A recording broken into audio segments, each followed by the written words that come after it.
Once on a time. I am going to tell a story, one of those tales of astonishing adventures that happened years and years and years ago. Perhaps you wonder why it is that so many stories are told of once on a time, and so few of these days in which we live, but that is easily explained. In the old days when the world was young, there were no automobiles nor flying machines to make one wonder, nor were there railway trains, nor telephones, nor mechanical inventions of any sort to keep people keyed up to a high pitch of excitement.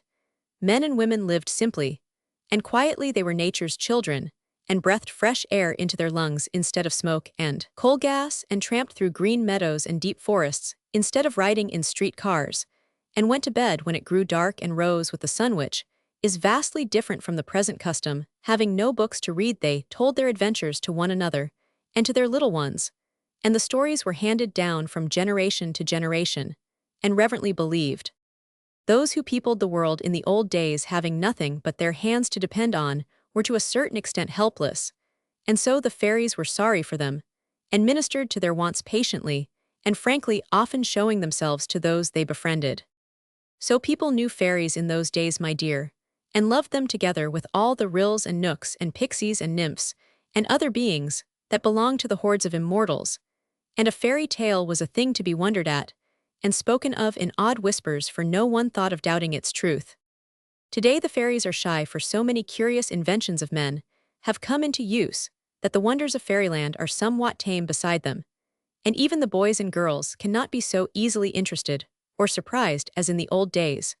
So the sweet and gentle little immortals perform their tasks unseen and unknown, and live mostly in their own beautiful realms, where they are almost unthought of by our busy bustling world. Yet when we come to storytelling, the marvels of our own age shrink into insignificance beside the brave deeds and absorbing experiences of the days when fairies were better known. And so we go back to once on a time for the tales that we most love and that children have ever loved since mankind knew that fairies exist. The Enchanted Isle. Once there was an enchanted island in the middle of the sea. It was called the Isle of Yew, and in it were 5 important kingdoms ruled by men, and many woodland dells, and forest glades, and pleasant meadows, and grim mountains inhabited by fairies. From the fairies, some of the men had learned wonderful secrets, and had become magicians and sorcerers with powers so great that the entire island was reputed to be one of enchantments.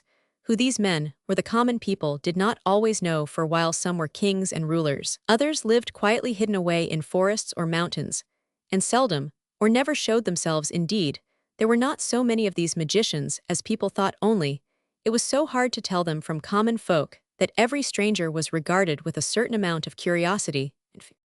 The island was round like a mince pie, and it was divided into 4 quartersols like a pea, except that there was a big place in the center, where the 5th kingdom, called Spore, lay in the midst of the mountains. Spore was ruled by King Terabus, whom no one but his own subjects had ever seen, and not many of them, for no one was allowed to enter the kingdom of Spore, and its king never left his palace. But the people of Spore had a bad habit of rushing down from their mountains and stealing the goods of the inhabitants of the other 4 kingdoms, and carrying them home with them, without offering any apologies whatever for such horrid conduct. Sometimes those they robbed tried to fight them, but they were a terrible people, consisting of giants with huge clubs and dwarfs who threw flaming darts, and the stern grey men of Spore, who were most frightful of all. So as a rule every one fled before them, and the people were thankful that the fierce warriors of Spore seldom came to rob them oftener than once a year. It was on this account that all who could afford the expense built castles to live in, with stone walls so thick that even the giants of Spore could not batter them down, and the children were not allowed to stray far from home for fear some roving band of robbers might steal them, and make their parents pay large sums for their safe return. Yet for all this, the people of the enchanted Isle of Yew were happy and prosperous. No grass was greener, no forests more cool and delightful, no skies more sunny, no sea more blue and rippling than theirs. And the nations of the world envied them, but dared not attempt to conquer an island abounding in enchantments. The Fairy Bower. That part of the enchanted isle which was kissed by the rising sun was called Dawn. Of the kingdom that was tinted rose and purple by the setting sun was known as Authorial, and the southland, where fruits and flowers abounded, was the kingdom of Plenta. Up at the north lay Heg, the home of the great barons who feared not even the men of Spore, and in the kingdom of Heg our story opens. Upon a beautiful plain stood the castle of the great Baron renowned alike in war and peace, and second in importance only to the King of Heg. It was a castle of vast extent, built with thick walls, and protected by strong gates in front of it, sloped a pretty stretch of land with the sea glistening far beyond and back of it. But a short distance away was the edge of the forest of Lurla. One fair summer day, the custodian of the castle gates opened a wicket, and let down a drawbridge when out trooped three pretty girls with baskets dangling on their arms.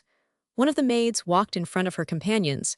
As became the only daughter of the mighty Baron Merd, she was named Cecily, and had yellow hair and red cheeks and big blue eyes behind her, merry and laughing, yet with a distinct deference to the high station of their young lady walked Berna, and Helda dark brunettes, with mischievous eyes and slender lithe limbs. Berna was the daughter of the chief archer, and Helda the niece of the captain of the guard, and they were appointed playfellows and comrades of the fair Cecily. Up the hill to the forest edge ran the three, and then without hesitation plunged into the shade of the ancient trees. There was no sunlight now, but the air was cool and fragrant of nuts and mosses, and the children skipped along the paths joyously and without fear.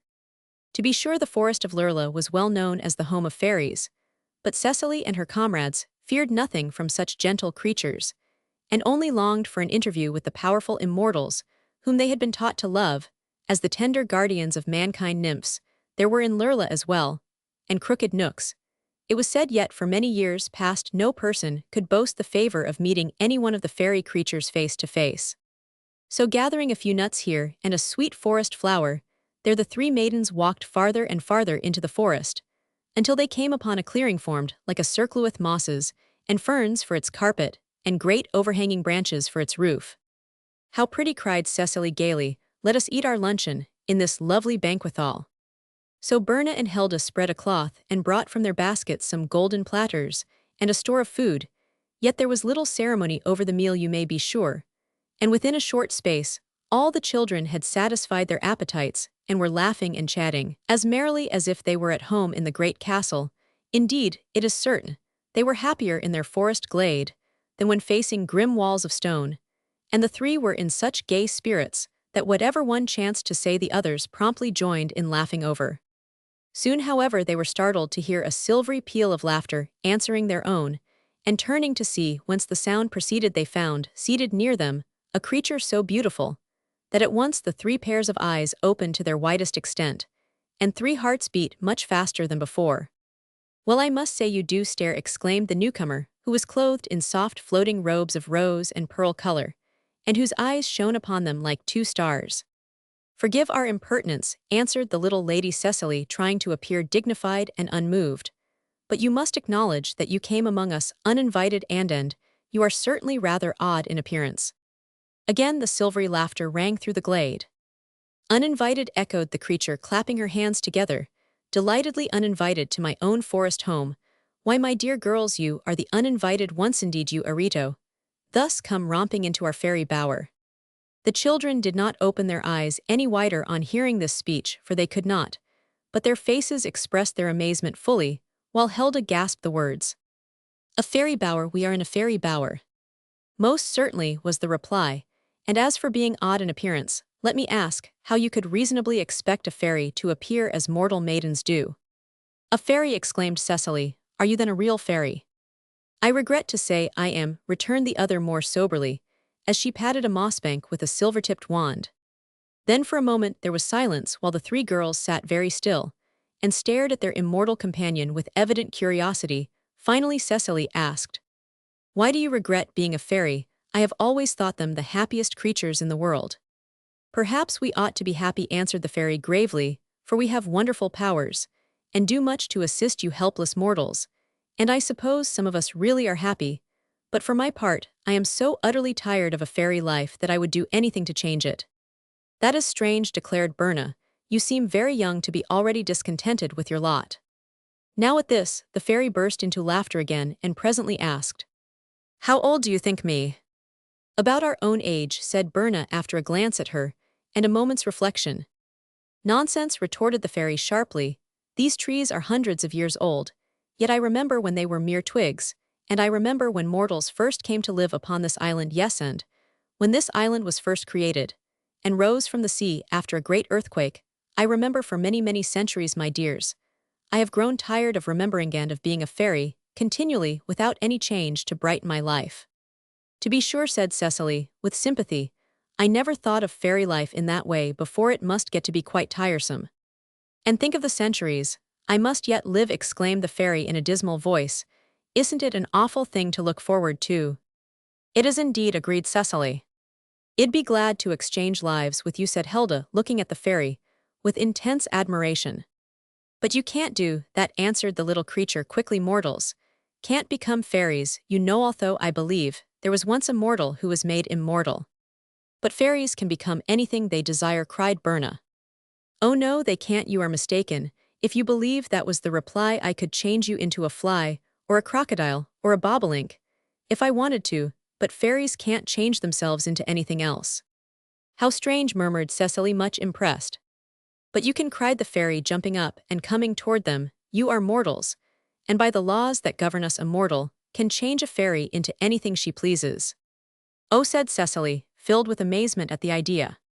The fairy fell on her knees before the Baron's daughter. Please, please, dear Cecily, she pleaded, change me into a mortal. Prince Marvel. It is easy to imagine the astonishment of the three girls at hearing this strange request. They gazed in a bewildered fashion upon the kneeling fairy, and were at first unable to answer one word. Then Cecily said sadly, for she grieved to disappoint the pretty creature, we are but mortal children, and have no powers of enchantment at all. Ah, that is true so far as concerns yourselves, replied the fairy, eagerly, yet mortals may easily transform fairies into anything they wish. If that is so, why have we never heard of this power before, asked Cecily.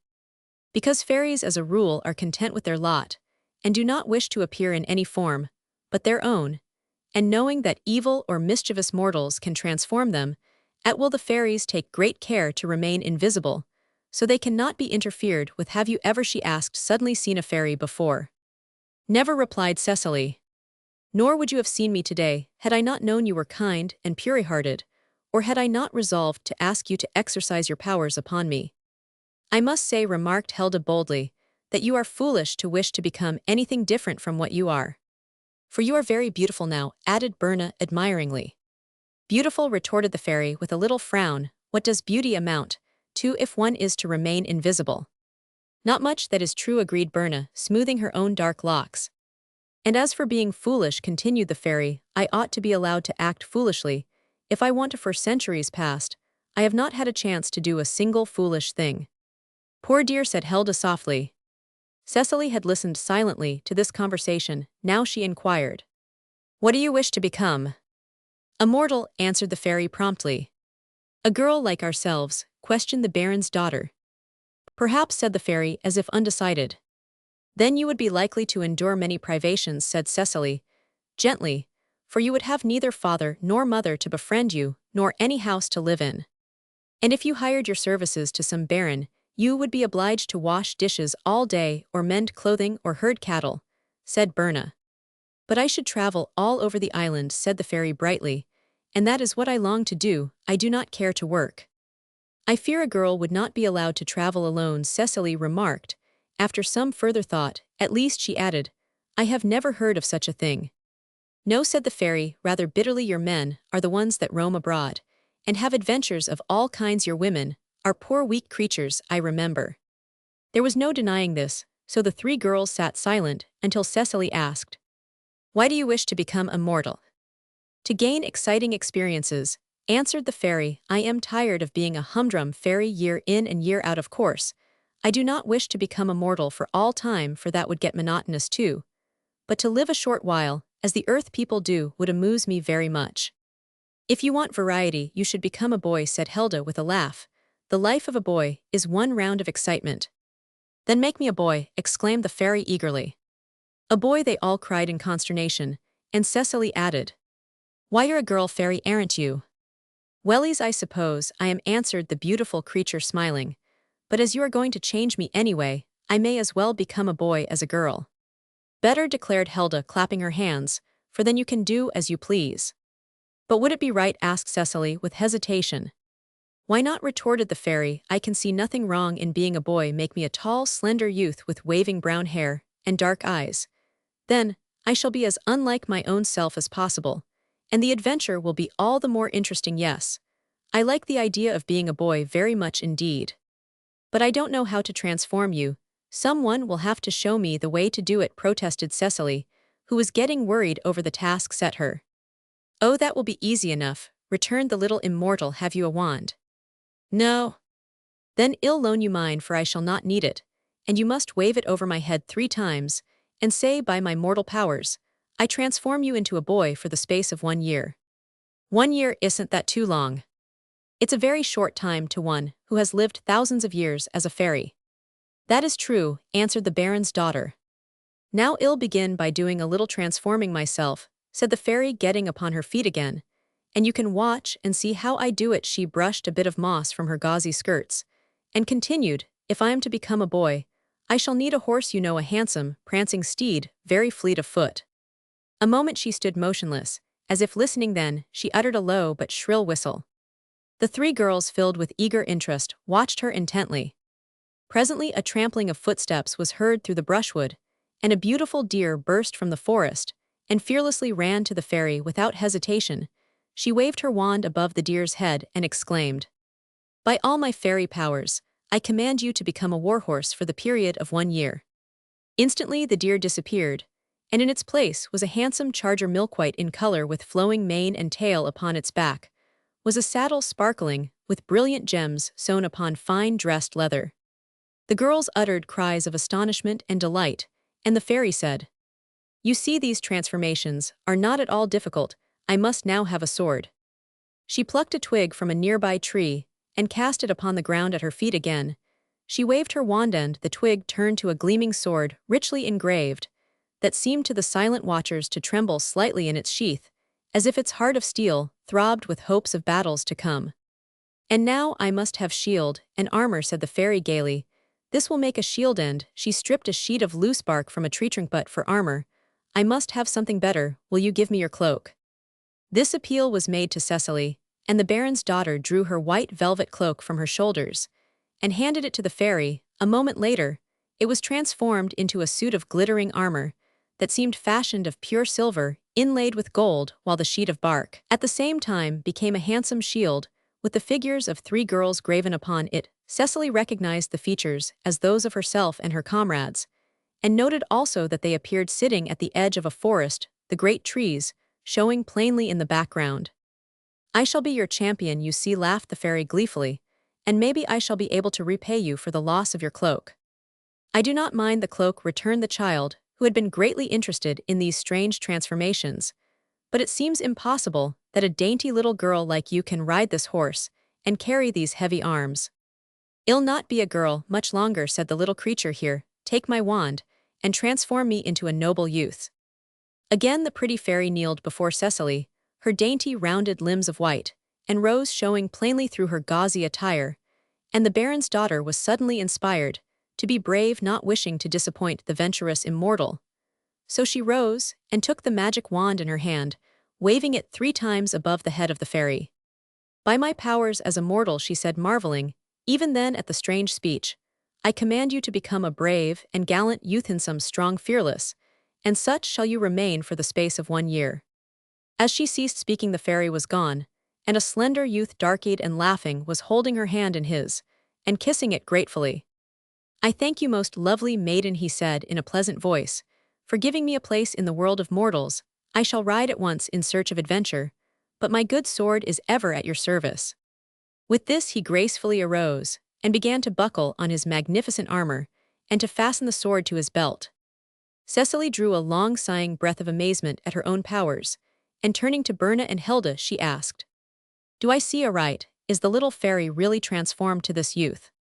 It certainly seems so, returned Hilda, who, being unabashed by the marvels she had beheld, turned to gaze boldly upon the young knight. Do you still remember that a moment ago you were a fairy? She inquired. Yes, indeed, said he, smiling, and I am really a fairy now, being but changed in outward form, but no one must know this save yourselves, until the year has expired, and I resume my true station. Will you promise to guard my secret? Oh yes, they exclaimed in chorus, for they were delighted, as any children might well be at having so remarkable a secret to keep and talk over among themselves. I must ask one more favor, continued the youth, that you give me a name, for in this island, I believe all men bear names of some sort, to distinguish them one from another. True, said Cecily thoughtfully. What were you called as a fairy? That does not matter in the least, he answered hastily. I must have an entirely new name. Suppose we call him the Silver Knight, suggested Berna, as she eyed his glistening armor. Oh, not that is no name at all, declared Helda. We might better call him Baron Strongarm. I do not like that either, said the Lady Cecily, for we do not know whether his arm is strong or not. But he has been transformed in a most astonishing and bewildering manner before our very eyes, and I think the name of Prince Marvel would suit him very well. Excellent, cried the youth, picking up his richly graven shield. The name seems fitting in every way. And for a year I shall be known to all this island as Prince Marvel, the King of Thieves. Old Marshelm, the captain of the guard, was much surprised when he saw the Baron's daughter and her playmates approach her father's castle, escorted by a knight in glittering armor. To be sure, it was a rather small knight, but the horse he led by the bridle was so stately and magnificent in appearance that old Marshelm, who was an excellent judge of horses, at once decided the stranger must be a personage of unusual importance. As they came nearer, the captain of the guard also observed the beauty of the little knight's armor, and caught the glint of jewels set in the handle of his sword, so he called his men about him, and prepared to receive the knight with the honors doubtless due his high rank. But to the captain's disappointment, the stranger showed no intention of entering the castle. On the contrary, he kissed the little Lady Cecily's hand, respectfully waved an adieu to the others, and then mounted his charger and galloped away over the plains. The drawbridge was let down to permit the 3 children to enter, and the great Baron Merd came himself to question his daughter. Who was the little knight, he asked. His name is Prince Marvel, answered Cecily demurely. Prince Marvel, exclaimed the Baron, I have never heard of him. Does he come from the kingdom of Donna, or that of Authorial or Plente? That I do not know, said Cecily with truth. Where did you meet him? Continued the Baron. In the forest, my father, and he kindly escorted us home. Muttered the Baron thoughtfully. Did he say what adventure brought him to our kingdom of Heg? No, father, but he mentioned being in search of adventure. Oh, hell find enough to busy him in this wild island, where every man he meets would rather draw his sword than eat, returned the old warrior, smiling. How old may this Prince Marvel be? He looks not over 15 years of age, said Cecily, uneasy at so much questioning, for she did not wish to be forced to tell an untruth. But it is possible he is much older, she added, beginning to get confused. Well, well, I am sorry, he did not pay my castle a visit, declared the Baron. He is very small and slight to be traveling this dangerous country alone, and I might have advised him as to his welfare. Cecily thought that Prince Marvel would need no advice from anyone as to his conduct, but she wisely refrained from speaking this thought, and the old Baron walked away to glance through a slit in the stone wall at the figure of the now distant knight. Prince Marvel was riding swiftly toward the brow of the hill, and shortly his great warhorse mounted the ascent and disappeared on its farther slope. The youth's heart was merry and light, and he reflected joyously as he rode along that a whole year of freedom and fascinating adventure lay before him. The valley in which he now found himself was very beautiful, the soft grass beneath his horse's feet being sprinkled with bright flowers, while clumps of trees stood here and there to break the monotony of the landscape. For an hour the prince rode along, rejoicing in the free motion of his horse and breathing in the perfume-laden air. Then he found he had crossed the valley and was approaching a series of hills. These were broken by huge rocks, the ground being cluttered with boulders of rough stone. His horse speedily found a pathway leading through these rocks, but was obliged to proceed at a walk, turning first one way and then another as the path zigzagged up the hill. Presently, being engaged in deep thought and little noting the way, Prince Marvel rode between 2 high walls of rock, standing so close together that horse and rider could scarcely pass between the sides. Having traversed this narrow space some distance, the wall opened suddenly upon a level plat of ground, where grass and trees grew. It was not a very big place, but was surely the end of the path, as all around it stood bare walls so high and steep that neither horse nor man could climb them. In the side of the rocky wall, facing the entrance, the traveler noticed a hollow like the mouth of a cave, across which was placed an iron gate, and above the gateway was painted in red letters on the grey stone the following words: Wultakim. King of thieves. His treasure house. Keep out. Prince Marvel laughed on reading this, and after getting down from his saddle, he advanced to the iron gate and peered through its heavy bars. I have no idea who this Takim is, he said, for I know nothing at all of the ways of men, outside the forest in which I have always dwelt. But thieves are bad people, I am quite sure. And since Takim is the king of thieves, he must be by far the worst man on this island. Then he saw through the bars of the gate that a great cavern lay beyond, in which were stacked treasures of all sorts, rich cloths, golden dishes, and ornaments, gemmed coronets, and bracelets, cleverly forged armor, shields, and battle-axes. Also there were casks and bales of merchandise of every sort. The gate appeared to have no lock, so Prince Marvel opened it and walked in. Then he perceived perched on the very top of a pyramid of casks the form of a boy who sat very still and watched him with a look of astonishment upon his face. "What are you doing up there?" asked the prince. "Nothing," said the boy. "If I moved the least little bit, this pile of casks would topple over, and I should be thrown to the ground." "Well," returned the prince, "what of it?" But just then he glanced at the ground, and saw why the boy did not care to tumble down, for in the earth were planted many swords with their sharp blades pointing upward, and to fall upon these meant serious wounds and perhaps death. "Oh ho," cried Marvel, "I begin to understand, you are a prisoner." "Yes, as you will also be shortly," answered the boy, "and then you will understand another thing, that you were very reckless ever to enter this cave." "Why?" inquired the prince, who really knew little of the world, and was interested in everything he saw and heard. "Because it is the stronghold of the robber king, and when you opened that gate you caused a bell to ring far down on the hillside. So the robbers are now warned that an enemy is in their cave, and they will soon arrive to make you a prisoner, even as I am." "Ah, I see," said the prince with a laugh, "it is a rather clever contrivance, but having been warned in time, I should indeed be foolish to be caught in such a trap." With this he half drew his sword, but thinking that robbers were not worthy to be slain with its untarnished steel, he pushed it back into the jeweled scabbard, and looked around for another weapon. A stout oaken staff lay upon the ground, and this he caught up and ran with it from the cave, placing himself just beside the narrow opening that led into this rock-encompassed plain, for he quickly saw that this was the only way anyone could enter or leave the place, and therefore knew the robbers were coming up the narrow gorge, even as he had himself done. Soon they were heard stumbling along at a rapid pace, crying to one another to make haste and catch the intruder. The first that came through the opening received so sharp a blow upon the head from Prince Marvel's oak staff that he fell to the ground and lay still, while the next was treated in a like manner, and fell beside his comrade. Perhaps the thieves had not expected so sturdy an enemy, for they continued to rush through the opening in the rocks, and to fall beneath the steady blows of the prince's staff, until every one of them lay senseless before the victor. At first they had piled themselves upon one another very neatly, but the pile got so high at last that the prince was obliged to assist the last thieves to leap to the top of the heap, before they completely lost their senses. I have no doubt our prince, feeling himself yet strange in the new form he had acquired, and freshly transported from the forest glades, in which he had always lived, was fully as much astonished at his deed of valor as were the robbers themselves.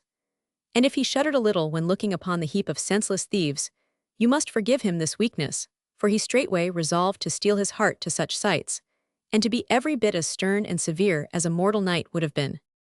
Throwing down his staff, he ran to the cave again, and stepping between the sword points, he approached the pile of casks, and held out his arms to the boy who was perched upon the top.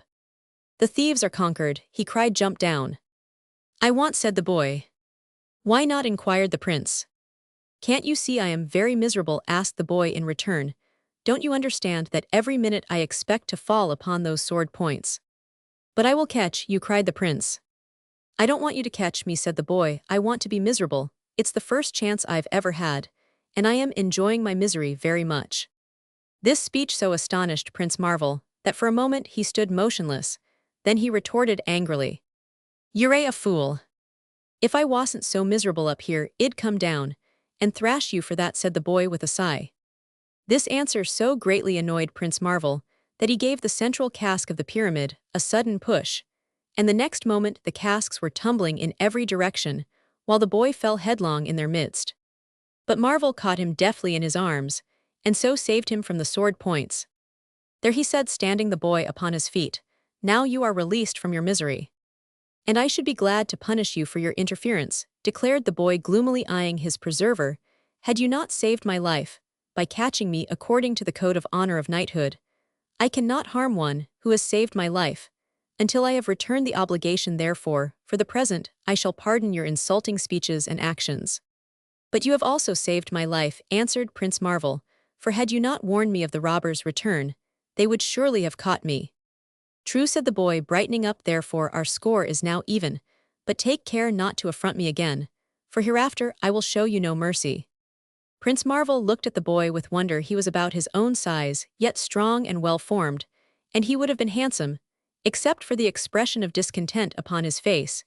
Yet his manner and words were so absurd and unnatural that the prince was more amused than angered by his new acquaintance, and presently laughed in his face.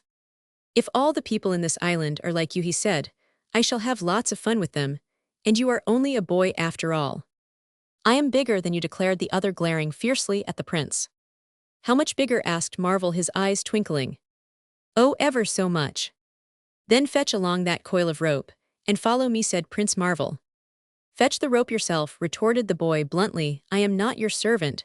Then he put his hands in his pockets, and coolly walked out of the cave to look at the pile of senseless robbers. Prince Marvel made no reply, but taking the coil of rope on his shoulder, he carried it to where the thieves lay and threw it down beside them. Then he cut lengths from the coil with his sword, and bound the limbs of each robber securely within a half. Where he had laid out a row of thieves, extending halfway across the grassy plain, and on counting their number, he found he had captured 59 of them. This task being accomplished, and the robbers rendered helpless, Prince Marvel turned to the boy who stood watching him. Get a suit of armor from the cave and a strong sword, and then return here, he said in a stern voice. Why should I do that? asked the boy rather impudently. Because I am going to fight you for disobeying my orders, and if you do not protect yourself, I shall probably kill you. That sounds pleasant, said the boy, but if you should prove my superior in skill, I beg you will not kill me at once, but let me die a lingering death. Why? asked the prince. Because I shall suffer more, and that will be delightful. I am not anxious to kill you nor to make you suffer, said Marvel. All that I ask is that you acknowledge me your master. I want, answered the boy. I acknowledge no master in all the world. Then you must fight, declared the prince gravely. If you win, I will promise to serve you faithfully, and if I conquer you, then you must acknowledge me your master and obey my commands. Agreed, cried the boy with sudden energy, and he rushed into the cave, and soon returned clad in armor, and bearing a sword and shield. On the shield was pictured a bolt of lightning. Lightning will soon strike those 3 girls, whose champion you seem to be, he said tauntingly. The 3 girls defy your lightning, returned the prince with a smile. I see you are brave enough. Brave? Why should I not be, answered the boy proudly. I am the Lord Nerl, the son of Neger, the chief baron of Heg. The other bowed low. I am pleased to know your station, he said. I am called Prince Marvel, and this is my first adventure. And likely to be your last, exclaimed the boy sneeringly, for I am stronger than you, and I have fought many times with full-grown men. Are you ready? asked Prince Marvel for answer. Yes. Then the swords clashed, and sparks flew from the blades. But it was not for long. Suddenly Nerl's sword went flying through the air, and shattered its blade against a wall of rock. He scowled at Prince Marvel a moment, who smiled back at him. Then the boy rushed into the cave and returned with another sword. Scarcely had the weapons crossed again, when with a sudden blow Prince Marvel snapped Nerl's blade in 2, and followed this up with a sharp slap upon his ear with the flat of his own sword that fairly bewildered the boy and made him sit down on the grass to think what had happened to him. Then Prince Marvel's merry laugh rang far across the hills, and so delighted was he at the astonished expression upon Nerl's face that it was many minutes before he could control his merriment and ask his foeman if he had had enough fight. I suppose I have, replied the boy, rubbing his ear tenderly. That blow stings most deliciously, but it is a hard thought that the son of Baron Neger should serve Prince Marvel. Do not worry about that, said the prince, for I assure you my rank is so far above your own that it is no degradation for the son of Neger to serve me. But come, we must dispose of these thieves. What is the proper fate for such men? They are always hanged, answered Nerl, getting upon his feet. Well, there are trees handy, remarked the prince, although his girlish heart insisted on making him shiver in spite of his resolve to be manly and stern, let us get to work, and hang them as soon as possible, and then we can proceed upon our journey. Nerl now willingly lent his assistance to his new master, and soon they had placed a rope around the neck of each thief, and were ready to dangle them all from the limbs of the trees. But at this juncture, the thieves began to regain consciousness, and now Wul Takim, the big red-bearded king of the thieves, sat up and asked, "Who is our conqueror?" "Prince Marvel," answered Nerl. "And what army assisted him?" inquired Wul Takim, curiously gazing upon the prince. "He conquered you alone and single-handed," said Nerl. Hearing this, the big king began to weep bitterly, and the teardrops ran down his face in such a stream that Prince Marvel ordered Nerl to wipe them away with his handkerchief, as the thief's hands were tied behind his back. "To think," sobbed Wul Takim miserably, "only to think that after all my terrible deeds and untold wickedness, I have been captured by a mere boy. Oh, boo-hoo, boo-hoo, boo-hoo, it is a terrible disgrace." "You will not have to bear it long," said the prince soothingly. "I am going to hang you in a few minutes." Thank you very much," answered the king, ceasing to weep. "I have always expected to be hanged some day, and I am glad no one but you two boys will witness me when my feet begin kicking about."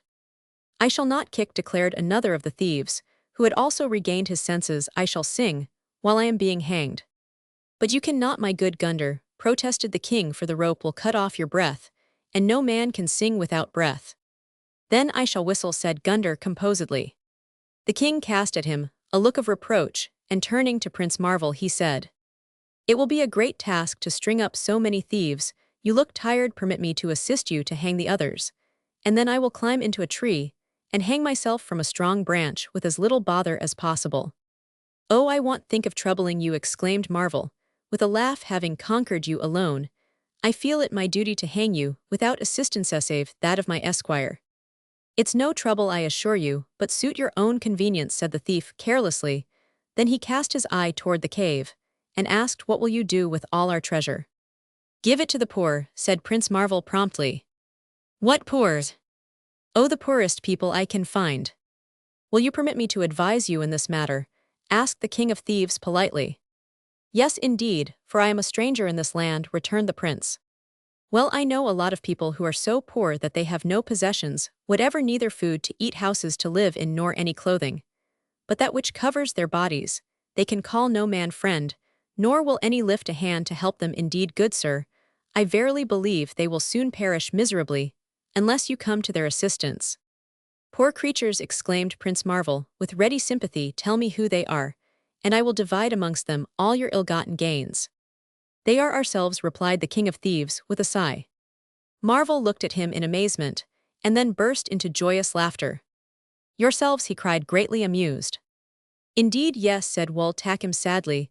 "There are no poorer people in all the world, for we have ropes about our necks, and are soon to be hanged tomorrow. We shall not have even our flesh left, for the crows will pick our bones." "That is true," remarked Marvel thoughtfully. "But if I restore to you the treasure, how will it benefit you, since you are about to die?" "Must you really hang us?" asked the thief. "Yes, I have decreed it, and you deserve your fate." "Why?"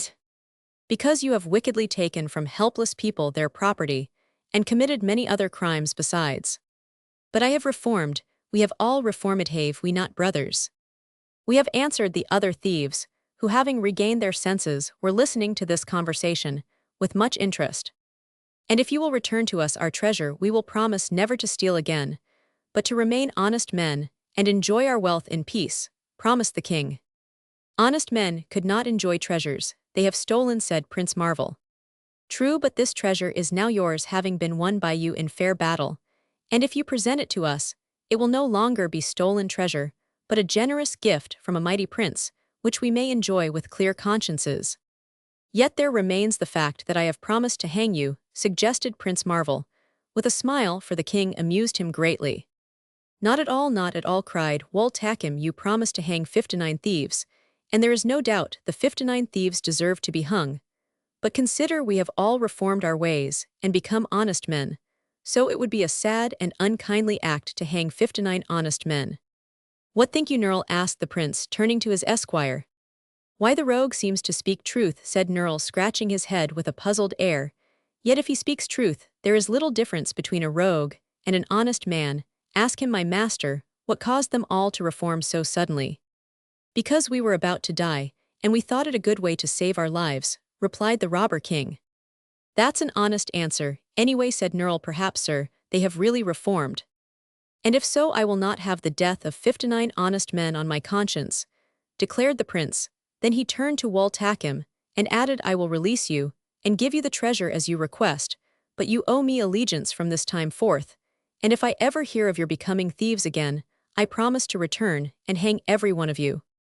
Never fear, answered Wultakim joyfully, it is hard work to steal, and while we have so much treasure it is wholly unnecessary. Moreover, having accepted from you our lives and our fortunes, we shall hereafter be your devoted servants, and whenever you need our services you have but to call upon us, and we will support you loyally and gladly.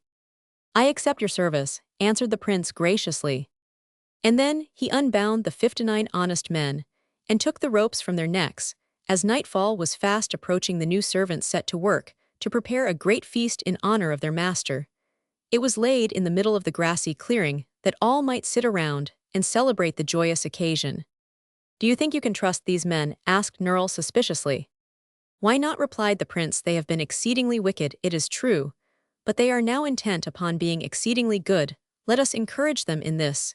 If we mistrusted all who have ever done an evil act, there would be fewer honest people in the world. And if it were as interesting to do a good act as an evil one, there is no doubt everyone would choose the good. The troubles of Nerl. That night Prince Marvel slept within the cave, surrounded by the 59 reformed thieves, and suffered no harm at their hands. In the morning, accompanied by his esquire Nerl, who was mounted upon a spirited horse, brought him by Wultakim, he charged the honest men to remember their promises, bade them goodbye, and set out in search of further adventure. As they left the clearing by the narrow passage that led between the overhanging rocks, the prince looked back, and saw that the sign above the gate of the cave, which had told of the thieves' treasure house, had been changed. It now read as follows: Wultakim, King of honest men. His pleasure house. Walk-ins. That is much better, laughed the prince. I accomplished some good by my adventure anyway. Nerl did not reply. He seemed especially quiet and thoughtful as he rode by his master's side, and after they had traveled some distance, in silence Prince Marvel said, Tell me how you came to be in the cave of thieves, and perched upon the casks where I found you. It is a sad story, returned Nerl with a sigh, but since you request me to tell it, the tale may serve to relieve the tedium of your journey. My father is a mighty baron, very wealthy, and with a heart so kind that he has ever taken pleasure in thrusting on me whatever gift he could think of. I had not a single desire unsatisfied, for before I could wish for anything it was given me. My mother was much like my father. She and her women were always making jams, jellies, candies, cakes, and the like for me to eat, so I never knew the pleasure of hunger. My clothes were the gayest satins and velvets, richly made, and sewn with gold and silver braid, so it was impossible to wish for more in the way of apparel. They let me study my lessons whenever I felt like it, and go fishing or hunting as I pleased, so I could not complain that I was unable to do just as I wanted. To all the servants obeyed my slightest wish. If I wanted to sit up late at night, no one objected. If I wished to lie in bed till noon, they kept the house quiet so as not to disturb me. This condition of affairs, as you may imagine, grew more and more tedious and exasperating the older I became. Try as I might, I could find nothing to complain of. I once saw the son of one of our servants receive a flogging, and my heart grew light. I immediately begged my father to flog me by way of variety, and he who could refuse me nothing at once consented. For this reason, there was less satisfaction in the operation than I had expected, although for the time being it was a distinct novelty. Now no one could expect a high-spirited boy to put up with such a life as mine, with nothing to desire, and no chance of doing anything that would annoy my parents. My days were dreary indeed. He paused to wipe the tears from his eyes, and the prince murmured sympathetically, Poor boy, poor boy. Ah, you may well say that, continued Nerl, but one day a stranger came to my father's castle, with tales of many troubles he had met with. He had been lost in a forest, and nearly starved to death. He had been robbed and beaten, and left wounded and sore by the wayside. He had begged from door to door and been refused food or assistance. In short, his story was so delightful that it made me envy him, and I yearned to suffer as he had done when I could speak with him alone. I said, "Pray tell me how I can manage to acquire the misfortunes you have undergone here. I have everything that I desire, and it makes me very unhappy." The stranger laughed at me at first, and I found some pleasure in the humiliation I then felt, but it did not last long, for presently he grew sober and advised me to run away from home and seek adventure. "Once away from your father's castle," said he, "troubles will fall upon you thick enough to satisfy even your longings." "That is what I am afraid of," I answered. "I don't want to be satisfied, even with troubles. What I seek is unsatisfied longings." "Nevertheless," said he, "I advise you to travel. Everything will probably go wrong with you, and then you will be happy."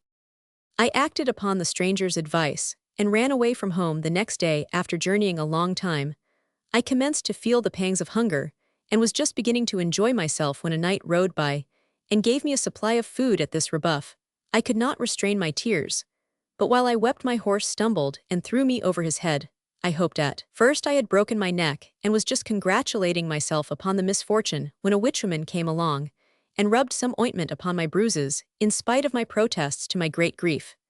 The pain left me and I was soon well again, but as a slight compensation for my disappointment, my horse had run away, so I began my journey anew and on foot. That afternoon I stepped into a nest of wasps, but the thoughtless creatures flew away without stinging me. Then I met a fierce tiger, and my heart grew light and gay. "Surely this will cause me suffering," I cried, and advanced swiftly upon the brute. But the cowardly tiger turned tail and ran to hide in the bushes, leaving me unhurt. Of course, my many disappointments were some consolation, but not much. That night I slept on the bare ground and hoped I should catch a severe cold, but no such joy was to be mine. Yet the next afternoon I experienced my first pleasure. The thieves caught me, stripped off all my fine clothes and jewels, and beat me well. Then they carried me to their cave, dressed me in rags, and perched me on the top of the casks, where the slightest movement on my part would send me tumbling among the sword points. This was really delightful, and I was quite happy until you came and released me. I thought then that I might gain some pleasure by provoking you to anger, and our fight was the result. That blow on the ear was exquisite, and by forcing me to become your servant, you have made me for the first time in my life almost contented, for I hope in your company to experience a great many griefs and disappointments." As Nerl concluded his story, Prince Marvel turned to him and grasped his hand. "Accept my sympathy," said he. "I know exactly how you feel, for my own life during the past few centuries has not been much different." "The past few centuries," gasped Nerl. "What do you mean?" At this the prince blushed, seeing he had nearly disclosed his secret, but he said quickly, "Does it not seem centuries when one is unhappy?" "It does indeed," responded Nerl earnestly, "but please tell me your story." "Not now," said Prince Marvel with a smile. "It will please you to desire in vain to hear a tale I will not tell, yet I promise that on the day we part company, I shall inform you who I am." The Grey Men. The adventurers gave no heed to the path they followed after leaving the cave of the reformed thieves, but their horses accidentally took the direction of the foothills that led into the wild interior kingdom of Spore. Therefore the travelers, when they had finished their conversation and begun to look about them, found themselves in a rugged mountainous country that was wholly unlike the green plains of Heg they had left behind. Now, as I have before said, the most curious and fearful of the island people dwelt in this kingdom of Spore. They held no friendly communication with their neighbors, and only left their own mountains to plunder and rob, and so sullen and fierce were they on these occasions that every one took good care to keep out of their way until they had gone back home again. There was much gossip about the unknown king of Spore, who had never yet been seen by anyone except his subjects, and some thought he must be one of the huge giants of Spore, and others claimed he was a dwarf like his tiny but ferocious dartslingers, and still others imagined him one of the barbarian tribe or a fellow to the terrible Grey Men, but of course no one knew positively, and all these guesses were very wide of the mark. The only certainty about this king was that his giants, dwarfs, barbarians, and Grey Men meekly acknowledged his rule and obeyed his slightest wish, for though they might be terrible to others, their king was still more terrible to them. Into this kingdom of Spore Prince Marvel and Nerl had now penetrated, and neither knowing nor caring where they were continued along the faintly defined paths. The horses had found presently, however, they were startled by a peal of shrill elfish laughter, and raising their eyes they beheld a horrid-looking old man seated upon a high rock nearby. "Why do you laugh?" asked Prince Marvel, stopping his horse. Have you been invited, may have you been invited, demanded the old man, chuckling to himself, as if much amused. Invited where, inquired the prince. To Spore stupid, to the kingdom of Spore, to the land of King Terabus, shrieked the old man, going into violent peals of laughter. We go and come, as we please, answered Prince Marvel calmly. Goys go if you will, but y'all never come back, never, never, never. The little old man seemed to consider this such a good joke, that he bent nearly double with laughing, and so lost his balance, and toppled off the rock, disappearing from their view, but they could hear him laugh long after they had passed on, and left him far behind them. A strange creature, exclaimed the prince thoughtfully. But perhaps he speaks truth, answered Nerl, if in fact we have been rash enough to enter the kingdom of Spore. Even my father, the bravest baron in Heg, has never dared venture within the borders of Spore, for all men fear its mysterious king. In that case, replied Prince Marvel, it is time someone investigated this strange kingdom. People have left King Terabus and his wild subjects too much to themselves, instead of stirring them up and making them behave themselves. Nerl smiled at this speech. They are the fiercest people on the Enchanted Island, said he, and there are thousands upon thousands who obey this unknown king. But if you think we dare defy them, I am willing to go on. Perhaps our boldness will lead them into torturing me or starving me to death, and at the very least, I ought to find much trouble and privation in the kingdom of Spore. Time will determine, that said the prince cheerfully. They had now ridden into a narrow defile of the mountains, the pathway being lined with great fragments of rock. Happening to look over his shoulder, Prince Marvel saw that as they passed these rocks, a man stepped from behind each fragment, and followed after them, their numbers thus constantly increasing, until hundreds were silently treading in the wake of the travelers.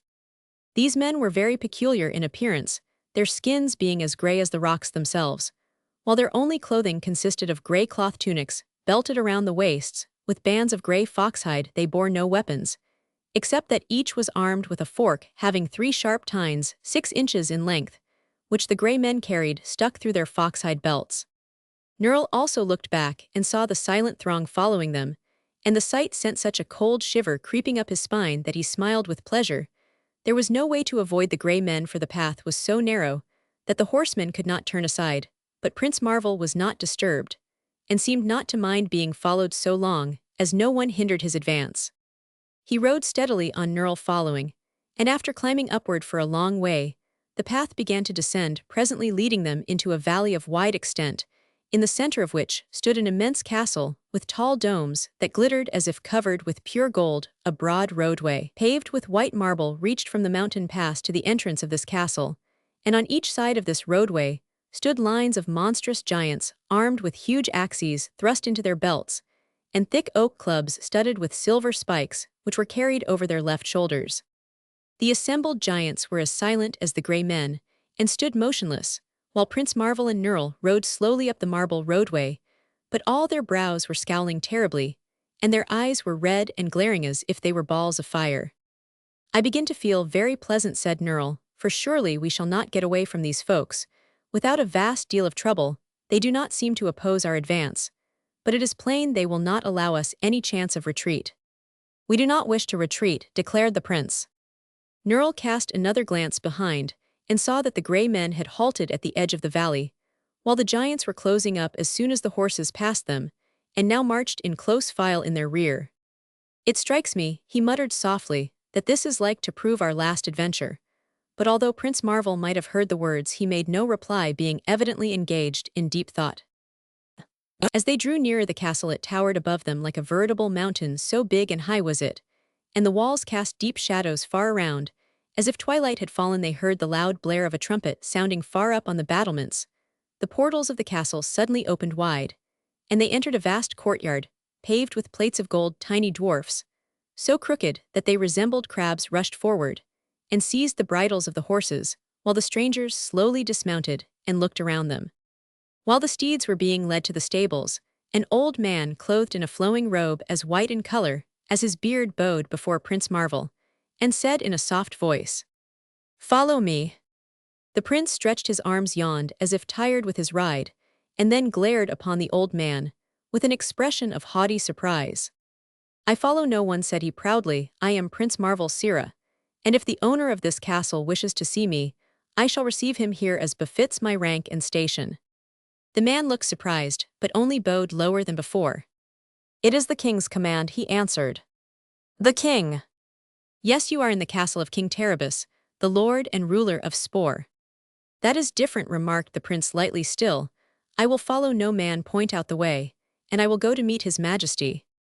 The old man extended a lean and trembling finger toward an archway. Prince Marvel strode forward, followed by Nerl, and passing under the arch, he threw open a door at the far end, and boldly entered the throne room of King Terribus.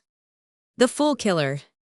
The room was round, with a dome at the top. The bare walls were of gray stone, with square open windows set full 20 feet from the floor. Rough gray stone also composed the floor, and in the center of the room stood one great rock with a seat hollowed in its middle. This was the throne, and round about it stood a swarm of men and women dressed in rich satins, velvets, and brocades brilliantly ornamented with gold and precious stones. The men were of many shapes and size, giants and dwarfs being among them. The women all seemed young and beautiful. Prince Marvel cast but a passing glance at this assemblage, for his eye quickly sought the rude throne on which was seated King Terribus. The personal appearance of this monster was doubtless the most hideous known in that age of the world. His head was large and shaped like an egg. It was bright scarlet in color, and no hair whatever grew upon it. It had 3 eyes in the center of his face, one on the top of his head, and one in the back. Thus he was always able to see in every direction at the same time. His nose was shaped like an elephant's trunk, and swayed constantly from side to side. His mouth was very wide, and had no lips at all, 2 rows of sharp and white teeth being always plainly visible beneath the swaying nose. King Terribus, although surrounded by so splendid a court, wore a simple robe of gray cloth with no ornament or other finery, and his strange and fearful appearance was strongly contrasted with the glittering raiment of his courtiers and the beauty of his ladies in waiting. When Prince Marvel, with Nerl marching close behind, entered the great room, Terribus looked at him sharply a moment, and then bowed, and when he bowed, the eye upon the top of his head also looked sharply at the intruders. Then the king spoke, his voice sounding so sweet and agreeable that it almost shocked Nerl, who had expected to hear a roar like that from a wild beast. "Why are you here?" asked Terribus. "Partly by chance and partly from curiosity," answered Prince Marvel. "No one in this island, except your own people, had ever seen the King of Spore, so finding myself in your country, I decided to come here and have a look at you."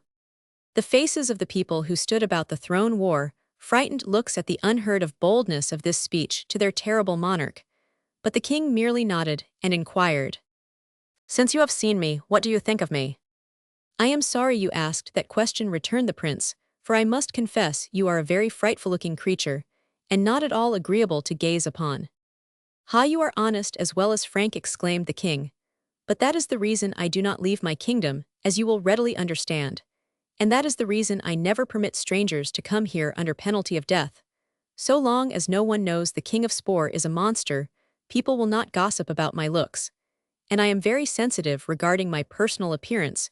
You will perhaps understand that if I could have chosen, I should have been born beautiful instead of ugly." "I certainly understand that, and permit me to say, I wish you were beautiful. I shall probably dream of you for many nights," added the prince. "Not for many," said King Terribus quietly. "By coming here you have chosen death, and the dead do not dream." "Why should I die?" inquired Prince Marvel curiously. "Because you have seen me. Should I allow you to go away, you would tell the world about my ugly face. I do not like to kill you, believe me, but you must pay the penalty of your rashness, you and the man behind you." Nerl smiled at this, but whether from pride at being called a man, or in pleasurable anticipation of the sufferings to come, I leave you to guess. "Will you allow me to object to being killed?" asked the prince. "Certainly," answered the king courteously. "I expect you to object. It is natural, but it will do you no good." Then Terribus turned to an attendant and commanded, "Send hither the Fool Killer." At this Prince Marvel laughed outright. "The Fool Killer," he cried. "Surely your majesty does me little credit. Am I then a fool?" "You entered my kingdom uninvited," retorted the king, "and you tell me to my face I am ugly. Moreover, you laugh when I condemn you to death. From this, I conclude the Fool Killer is the proper one to execute you. Behold." Marvel turned quickly to find a tall, stalwart man standing behind him. His features were strong but very grave, and the prince caught a look of compassion in his eye as their gaze met. His skin was fair, And without blemish, a robe of silver cloth fell from his shoulders, and in his right hand he bore a gleaming sword. "Well met," cried Marvel heartily, as he bowed to the fool killer. "I have often heard your name mentioned, but 'tis said in the world that you are a laggard in your duty." "Had I my way," answered the fool killer, "my blade would always drip. It is my master yonder, who thwarts my duty," and he nodded toward King Terribus. "Then you should exercise your right on him, and cleave the ugly head from his shoulders," declared the prince. "Nay, unless I interfered with the fool killer," said the king, "I should soon have no subjects left to rule, for at one time or another they all deserve the blade." "Why, that may be true enough," replied Prince Marvel, "but I think under such circumstances your fool killer is a needless servant, so I will rid you of him in a few moments." With that he whipped out his sword, and stood calmly confronting the fool killer, whose grave face never changed in expression, as he advanced menacingly upon his intended victim. The blades clashed together, and that of the fool killer broke short off at the hilt. He took a step backward, stumbled, and fell prone upon the rocky floor, while Prince Marvel sprang forward and pressed the point of his sword against his opponent's breast. "Hold!" cried the king, starting to his feet. "Would you slay my fool killer? Think of the harm you would do the world." "But he is laggard and unfaithful to his calling," answered the prince sternly.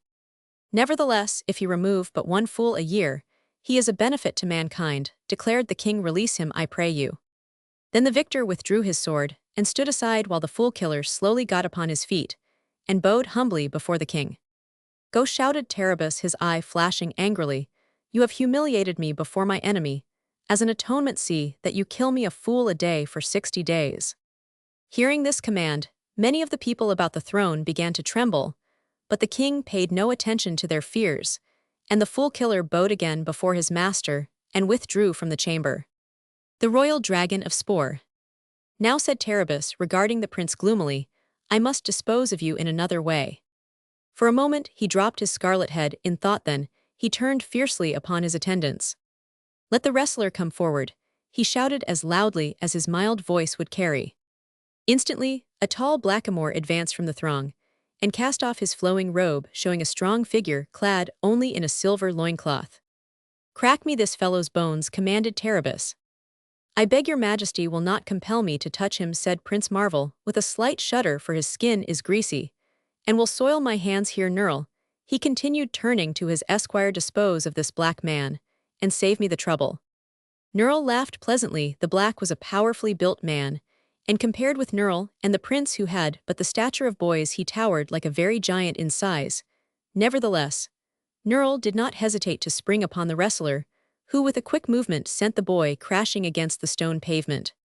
Knurl was much bruised by the fall, and as he painfully raised himself to his feet, a great lump was swelling behind his left ear where his head had struck the floor, and he was so dizzy that the room seemed swimming around him in a circle.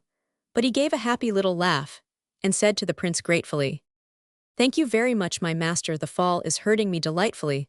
I almost feel as if I could cry, and that would be joy indeed." "Well," answered the prince with a sigh, "I see. I must get my hands greased after all," for the black's body had really been greased to enable him to elude the grasp of his opponents. But Marvel made a quick leap, and seized the wrestler firmly around the waist. The next moment, to the astonishment of all, the black man flew swiftly into the air, plunged through one of the open windows high up in the wall, and disappeared from view. When the king and his people again turned their wondering eyes upon the prince, he was wiping his hands carefully upon a silk handkerchief. At this sight, a pretty young girl who stood near the throne laughed aloud, and the sound of her laughter made King Terribus very angry. "Come here," he commanded sternly. The girl stepped forward, her face now pale and frightened, while teardrops trembled upon the lashes that fringed her downcast eyes. "You have dared to laugh at the humiliation of your king," said Terribus, his horrid face more crimson than ever. "And as atonement, I command that you drink of the poisoned cup." Instantly, a dwarf came near bearing a beautiful golden goblet in his crooked hands. "Drink," he said, an evil leer upon his face. The girl well knew this goblet contained a vile poison, one drop of which on her tongue would cause death, so she hesitated, trembling and shrinking from the ordeal. Prince Marvel looked into her sweet face with pitying eyes, and stepping quickly to her side, took her hand in his.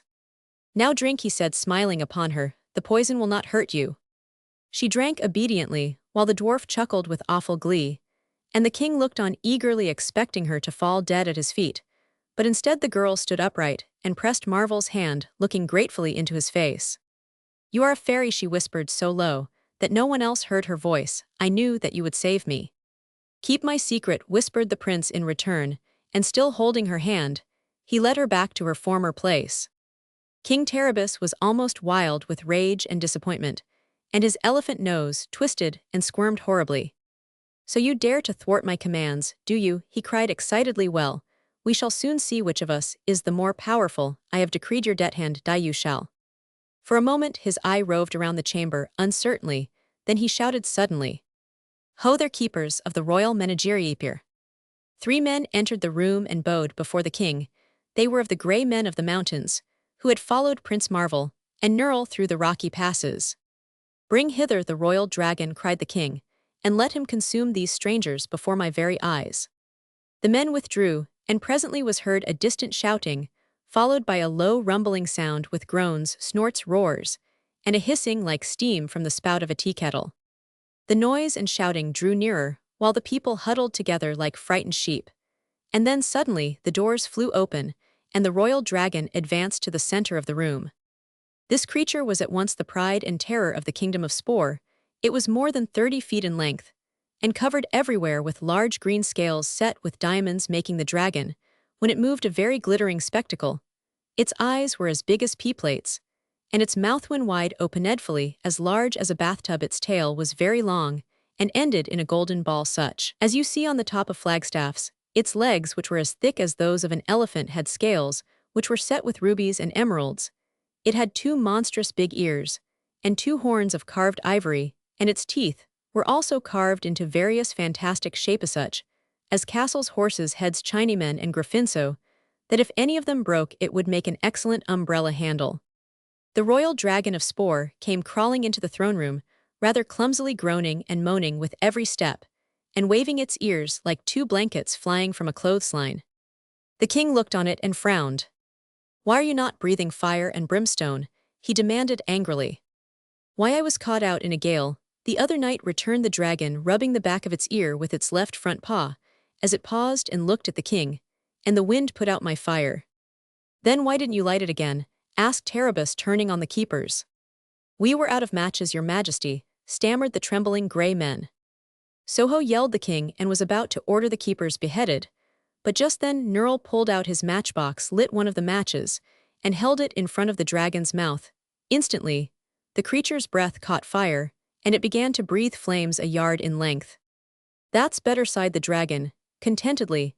"I hope your majesty is now satisfied." "No, I am not satisfied," declared King Terabus. "Why do you not lash your tail?" "Ah, I can't do that," replied the dragon. "It's all stiffened up with rheumatism from the dampness of my cave. It hurts too much to lash it." "Well then, gnash your teeth," commanded the king. "Tut-tut," answered the dragon mildly. "I can't do that either, for since you had them so beautifully carved it makes my teeth ache to gnash them." "Well then, what are you good for?" cried the king in a fury. "Don't I look awful? Am I not terrible to gaze on?" inquired the dragon proudly, as it breathed out red and yellow flames, and made them curl in circles around its horns.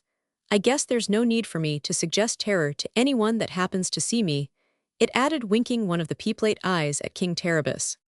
The king looked at the monster critically, and it really seemed to him that it was a frightful thing to behold, so he curbed his anger, and said in his ordinary sweet voice, "I have called you here to destroy these 2 strangers."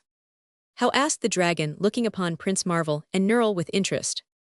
"I am not particular," answered the king. "You may consume them with your fiery breath, or smash them with your tail, or grind them to atoms between your teeth, or tear them to pieces with your claws. Only do hurry up and get it over." Said the dragon thoughtfully, as if it didn't relish the job. "This one isn't St. George, is it?" "No, no," exclaimed the king irritably. "It's Prince Marvel. Do get to work as soon as possible." Prince Marvel," repeated the dragon. "Why, there isn't a prince in the whole world named Marvel. I am pretty well posted on the history of royal families. You know, I am afraid he's St. George in disguise." "Isn't your name Prince Marvel?" inquired the king, turning to the boyish-looking stranger. "It is," answered Marvel.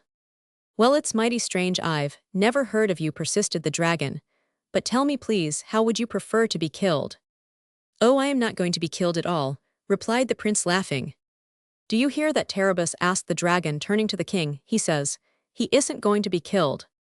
"But I say he is," cried Terabus. "I have decreed his death." "But do you suppose I am going to kill a man against his will?" inquired the dragon in a reproachful voice. "And such a small man too? Do you take me for a common assassiner, a murderer?" "Do you intend to obey my orders?" roared the king. "No, I don't, and that's flat," returned the dragon sharply. "It's time for me to take my cough medicine, so if you've nothing more to say, I'll go back to my cave." "Go, go, go," shrieked the king, stamping his foot in passion. "You've outlived your usefulness. You're a coward, you're a traitor, you're a. "I'm a dragon and a gentleman," answered the monster proudly, as the king paused for lack of a word. "And I believe I know what's proper for dragons to do, and what isn't. I've learned wisdom from my father, who got into trouble with St. George. And if I fought with this person who calls himself Prince Marvel, I'd deserve to be a victim of your fool killer. Oh, I know my business, King Terabus. And if you knew yours, you'd get rid of this pretended prince as soon as possible." With this speech he winked at Prince Marvel, turned soberly around, and crawled from the room. One of the keepers got too near, and the dragon's breath set fire to his robe, the flames being with difficulty extinguished, and the gold ball on the end of the dragon's tail struck a giant upon his shins, and made him dance and howl in pain. But aside from these slight accidents, the monster managed to leave the throne room without undue confusion, and everyone, including the king, seemed glad to be rid of him. Prince Marvel wins his fight. When the door had closed on the royal dragon, King Terabus turned again to Prince Marvel, while his crimson face glowed with embarrassment, and his front eye rolled with baffled rage, as he thought how vain had been all his efforts to kill this impudent invader of his domains. But his powers were by no means exhausted. He was a mighty king, the mightiest of all in the Enchanted Island. He believed, and ways to destroy his enemies were numerous. "Send for 100 of my grey men," he suddenly cried, and a courtier ran at once to summon them. The grey men would obey his orders without question. He well knew they were silent, stubborn, quick, and faithful to their king. Terabus had but to command, and his will would be obeyed. They entered the room so quietly that Nerl never knew they were there, until he turned and found the 100 grey ones standing close together in the center of the hall. Then Prince Marvel came to Nerl's side and whispered something in his ear. "Will you obey my orders?" they heard the king ask, and the grey men, with their eyes fixed upon their master, nodded all their 100 heads, and put their hands upon the dangerous three-teeth forks that were stuck in every one of the 100 belts. Prince Marvel handed one end of a coiled rope to Nerl, and then they both sprang forward and ran around the spot where the 100 grey men stood huddled together. Then they were pulled closer together than before, closer, and still closer, for the prince and Nerl had surrounded them with the rope, and were tying the two ends together in a tight knot. The rope cut into the waists of those on the outside, and they pressed inward against their fellows, until there was scarcely space to stick a knife blade between any two of them. When the prince had tied the rope firmly, King Terabus, who had been looking on amazed, saw that his 100 grey men were fastened together like a bundle of kindling wood, and were unable to stir hand or foot. And while he still gazed open-mouthed at the strange sight, Prince Marvel tilted the bundle of men up on its edge and rolled it out of the door. It went rolling swiftly through the courtyard and bounded down the castle steps where the rope broke, and the men fell sprawling in all directions on the marble walk. King Terabus sighed, for such treatment of his grey men, whom he dearly loved, made him very unhappy. But more than ever was he resolved to kill these impudent strangers, who in the very heart of his kingdom, where thousands bowed to his will, dared openly defy his power. So, after a moment's thought, Terabus beckoned to a dwarf who, robed in gay and glittering apparel, stood near his throne. "Summon the royal dart slingers," he said with a scowl. The little man bowed and hastened away, to return presently with 20 curiously crooked dwarfs, each armed with a sling and a quiver full of slender, sharp-pointed darts. "Slay me these strangers," exclaimed the king in his gruffest voice. Now Nerl, when he beheld these terrible dart slingers, of whom he had heard many tales in his boyhood, began to shiver and shake with fright, so that his teeth rattled one upon another, and he reflected, "Soon shall I be content, for these darts will doubtless pierce every part of my body." The dwarfs formed a line at one side of the gloomy throne room, and Prince Marvel, who had been earnestly regarding them, caught Nerl by the arm and led him to the opposite wall. "Stand close behind me, and you will be safe," he whispered to his esquire. Then each dwarf fixed a dart in his sling, and at a word from their chief, they all drew back their arms and launched a shower of the sharp missiles at the strangers. Swift and true they sped each dart, intended to pierce the body of the youthful knight who stood so calm before them. Prince Marvel had raised his right arm, and in his hand was a small leather sack with a wide mouth. As the darts flew near him, a strange thing happened. They each and all swerved from their true course, and fell rattling into the leathern sack, to the wonder of the royal slingers, and the dismay of King Terribus himself. Again screamed the king, his usually mild voice hoarse with anger.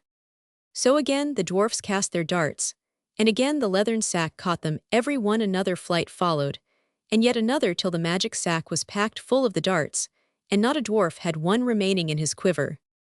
Amid the awed silence of the beholders of this feat, the merry laughter of Prince Marvel rang loud and clear, for the sight of the puzzled and terrified faces about him was very comical. Plucking a dart from the sack, he raised his arm and cried, "Now it is my turn, you shall have back your darts." "Hold," shouted the king in great fear, "do not, I beg you, slay my faithful servants." And with a wave of his hand, he dismissed the dwarfs, who were glad to rush from the room and escape. Nerle wiped the tears from his eyes, for he was sorely disappointed at having again escaped all pain and discomfort, but Prince Marvel seated himself quietly upon a stool, and looked at the scowling face of King Terribus with real amusement. The monarch of Spore had never before been so foiled and scorned by any living creature, defeated and humbled before his own people. He bowed his crimson head on his hands, and sullenly regarded his foe with his top eye. Then it was that the idea came to him that no ordinary mortal could have thwarted him so easily, and he began to fear he was dealing perhaps unawares with some great magician or sorcerer. That a fairy should have assumed a mortal form he never once considered, for such a thing was, until then, unheard of in the enchanted island of Yew. But with the knowledge that he had met his master, whoever he might prove to be, and that further attempts upon the stranger's life might lead to his own undoing, King Terribus decided to adopt a new line of conduct, hoping to accomplish by stratagem what he could not do by force. To be sure, there remained his regiment of giants, the pride of his kingdom, but Terribus dreaded to meet with another defeat, and he was not at all sure, after what had happened, that the giants would succeed in conquering or destroying the strangers. After all, he thought, my only object in killing them was to prevent their carrying news of my monstrous appearance to the outside world, so if I can but manage to keep them forever in my kingdom, it will answer my purpose equally well. As the result of this thought, he presently raised his head and spoke to Prince Marvel in a quiet and even cheerful voice. "Enough of these rude and boisterous games," said he, with a smile that showed his white teeth in a repulsive manner. "They may have seemed to my people an ill welcome to my good friend Prince Marvel, yet they were only designed to show the powers of the mighty magician who has become my guest. Nay, do not deny it. Prince, from the first I guessed your secret, and to prove myself right I called my servants to oppose you, being sure they could not do you an injury. But no more of such fooling. Pray, forgive my merry game at your expense henceforth. We shall be friends, and you are heartily welcome to the best my kingdom affords." With this speech Terribus stepped down from his throne and approached Prince Marvel with outstretched hand. The prince was not at all deceived, but he was pleased to see how cunningly the king excused his attempts to kill him, so he laughed and touched the hand Terribus extended, for this fairy prince seemed to have no anger against any mortal who ventured to oppose him. The strangers were now conducted with every mark of respect to a beautiful suite of apartments in the castle, wherein were soft beds with velvet spreads, marble baths with perfumed waters, and a variety of silken and brocaded costumes from which they might select a change of raiment. No sooner had they bathed and adorned themselves fittingly than they were summoned to the king's banquet hall, being escorted thither by 12 young maidens bearing torches with lavender-colored flames. The night had fallen upon the mountains outside, but the great banquet hall was brilliant with the glow of 1,000 candles, and seated at the head of the long table was King Terribus. Yet here, as in the throne room, the ruler of Spore was dressed in simplest garments, and his seat was a rough block of stone. All about him were lords and ladies in gorgeous array. The walls were hung with rare embroideries. The table was weighted with gold platters, and richly carved goblets filled with sweet nectars, but the king himself, with his horrid, ugly head, was like a great blot on a fair parchment, and even Prince Marvel could not repress a shudder as he gazed upon him. Terribus placed his guest upon his right hand, and loaded him with honors, Nerl stood behind the prince's chair and served him faithfully as an esquire should, but the other servants treated Nerl with much deference, noting in him an air of breeding that marked him the unusual servant of an unusual master. Indeed, most curious were the looks cast on these marvelous men, who had calmly walked into the castle of mighty Terabus, and successfully defied his anger, for in spite of his youthful appearance and smiling face, every attendant at the banquet feared Prince Marvel, even more than they feared their own fierce king. The cunning of King Terabus. The days that followed were pleasant ones for Prince Marvel and Nerl, who were treated as honored guests by both the king and his courtiers. But the prince seemed to be the favorite, for at all games of skill and trials at arms, he was invariably the victor, while in the evenings, when the grand ballroom was lighted up, and the musicians played sweet music, none was so graceful in the dance as the fairy prince. Nerl soon tired of the games and dancing, for he had been accustomed to them at his father's castle, and moreover he was shy in the society of ladies, so before many weeks had passed, he began to mope and show a discontented face. One day the prince noticed his esquire's dismal expression of countenance, and asked the cause of it. "Why," said Nerl, "here I have left my home to seek worries and troubles, and have found but the same humdrum life that existed at my father's castle. Here our days are made smooth and pleasant, and there is no excitement or grief. Whatever you have become a carpet knight, Prince Marvel, and think more of bright eyes than of daring deeds. So if you will release me from your service, I will seek further adventures." "Nay," returned the prince, "we will go together, for I too am tired of this life of pleasure." So next morning Marvel sought the presence of King Terabus, and said, "I have come to bid your majesty adieu, for my esquire and I are about to leave your dominions." At first the king laughed, and his long nose began to sway from side to side. Then, seeing the prince was in earnest, his majesty frowned and grew disturbed. Finally he said, "I must implore you to remain my guests a short time longer. No one has ever before visited me in my mountain home, and I do not wish to lose the pleasure of your society so soon." "Nevertheless, we must go," answered the prince briefly. "Are you not contented?" asked Terabus. "Ask whatever you may desire, and it shall be granted you." "We desire adventures amid new scenes," said Marvel, "and these you cannot give us, except by permission to depart." Seeing his guest was obstinate, the king ceased further argument, and said, "Very well, go if you wish, but I shall hope to see you return to us this evening." The prince paid no heed to this peculiar speech, but left the hall and hurried to the courtyard of the castle, where Nerl was holding the horses in readiness for their journey. Standing around were many rows and files of the gray men, and when they reached the marble roadway, they found it lined with motionless forms of the huge giants, but no one interfered with them in any way, although both Prince Marvel and Nerl knew that every eye followed them as they rode forward.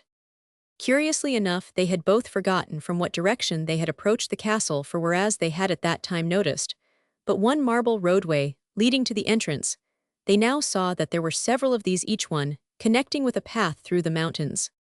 "It really doesn't matter which way we go so long as we get away from the kingdom of Spore," said Prince Marvel, so he selected a path by chance, and soon they were riding through a mountain pass.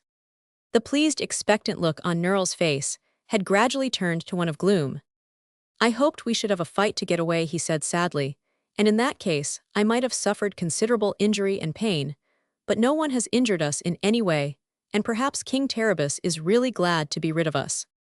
"With good reason too, if such is the case," laughed Marvel, "for mark you, Nerl, the king has discovered we are more powerful than he is, and had he continued to oppose us, we might have destroyed his entire army."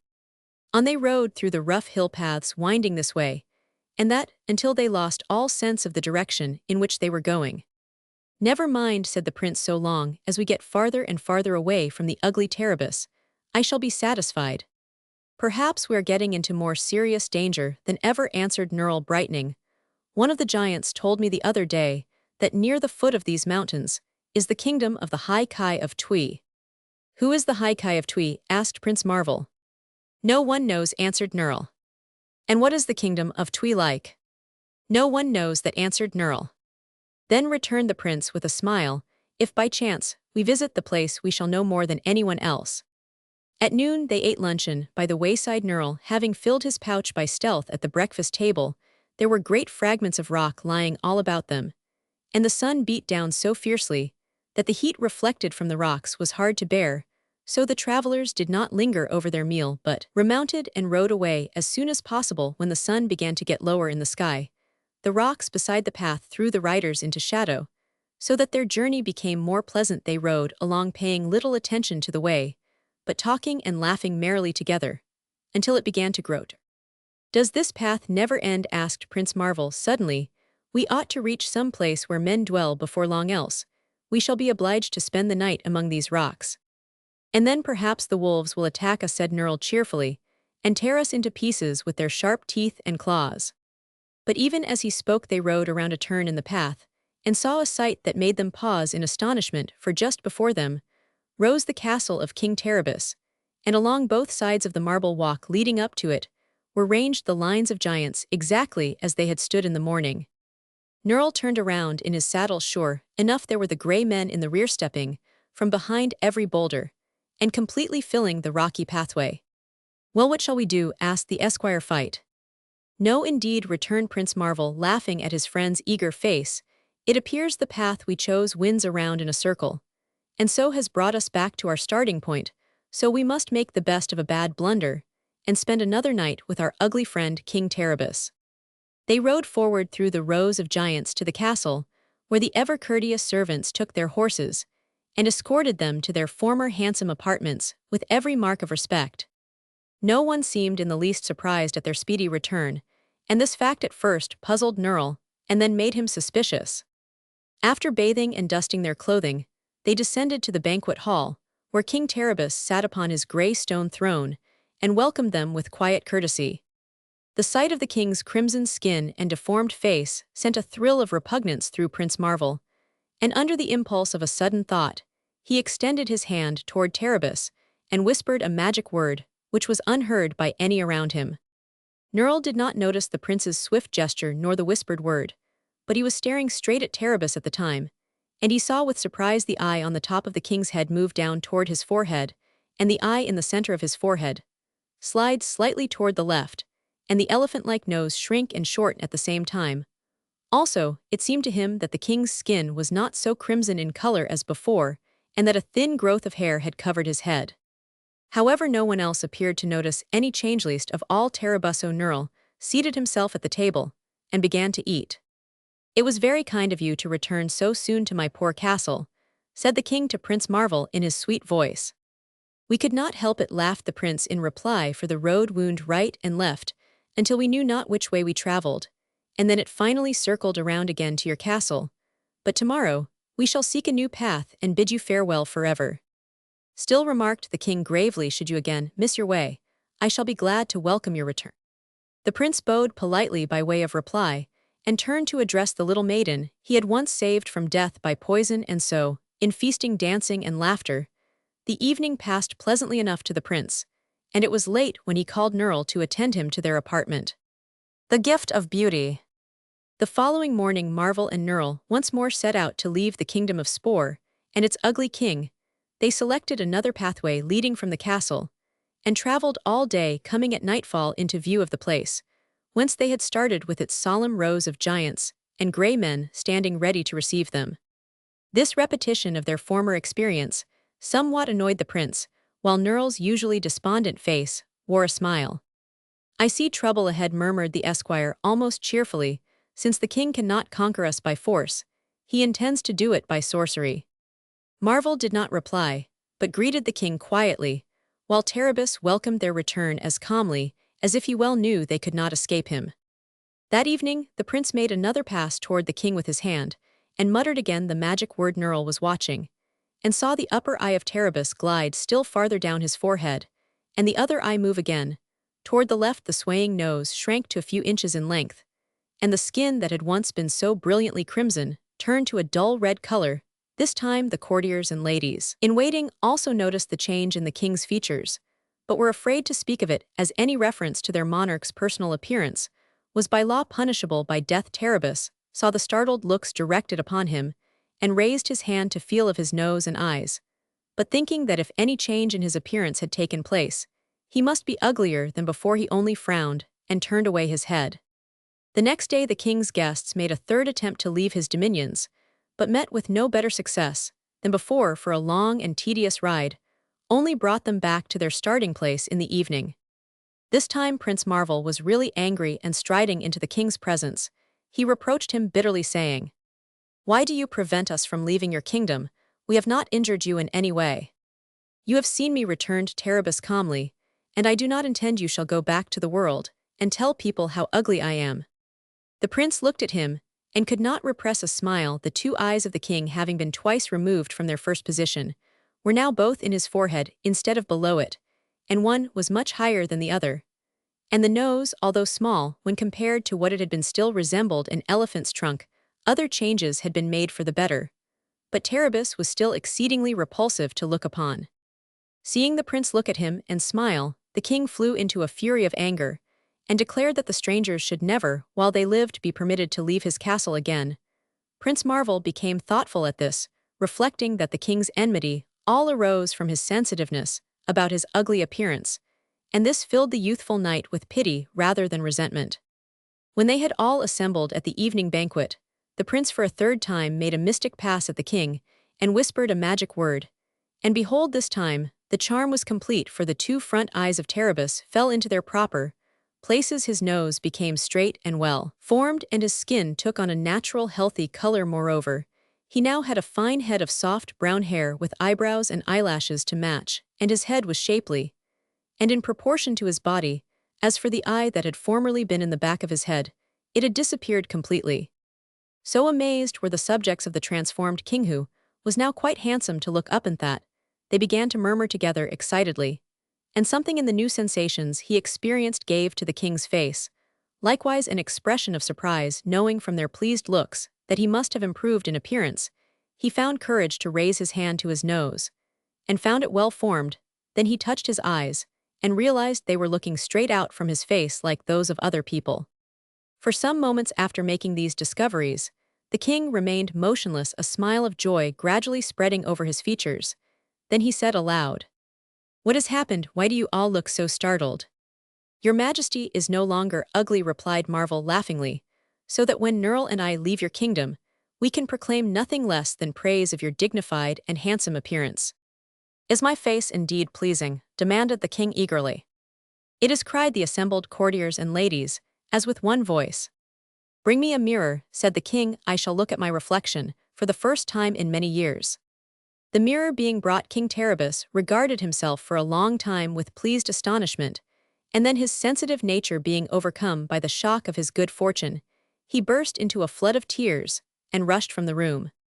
The courtiers and ladies now bestowed many grateful thanks upon Prince Marvel for his kind deed, for they realized that thereafter their lives would be safer from the king's anger, and much pleasanter in every way.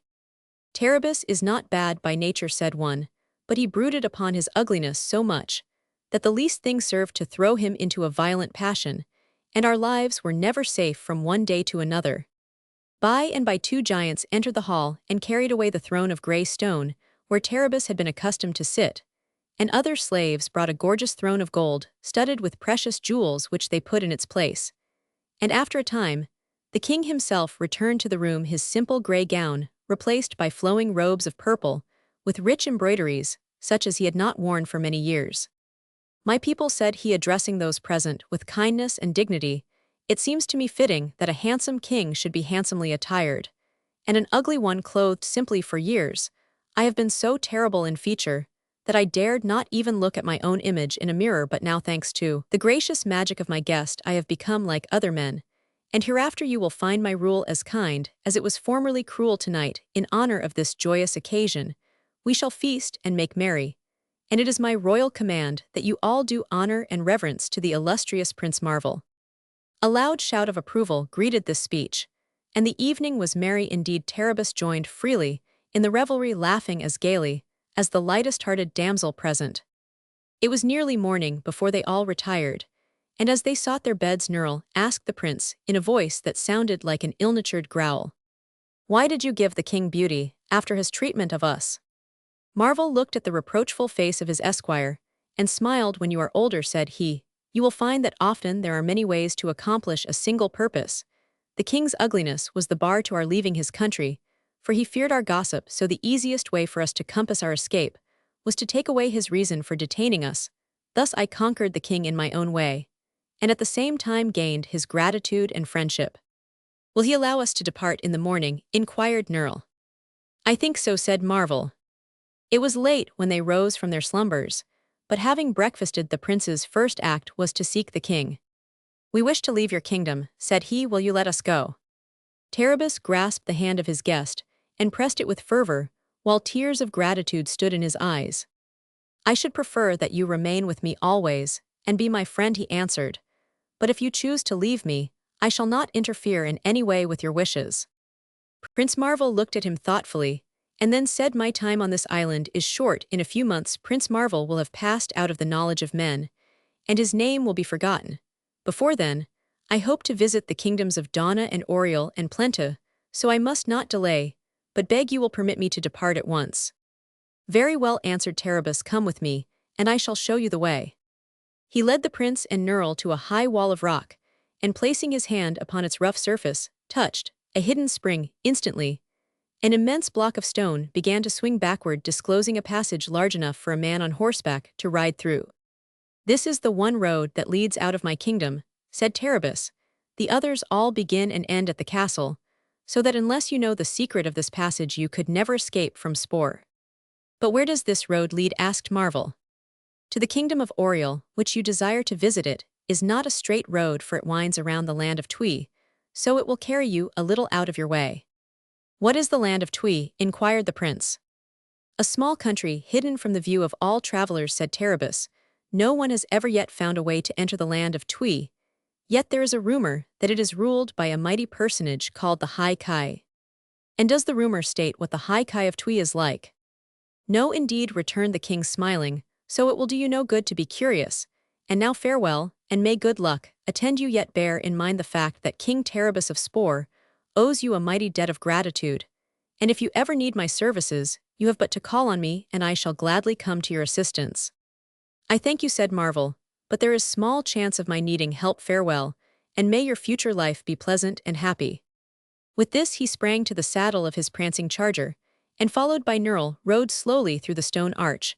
The courtiers and ladies had flocked from the palace to witness their departure, and the giants and dwarfs and grey men were drawn up in long lines to speed the king's guests, so it was a brilliant sight that Marvel and Nerl looked back on.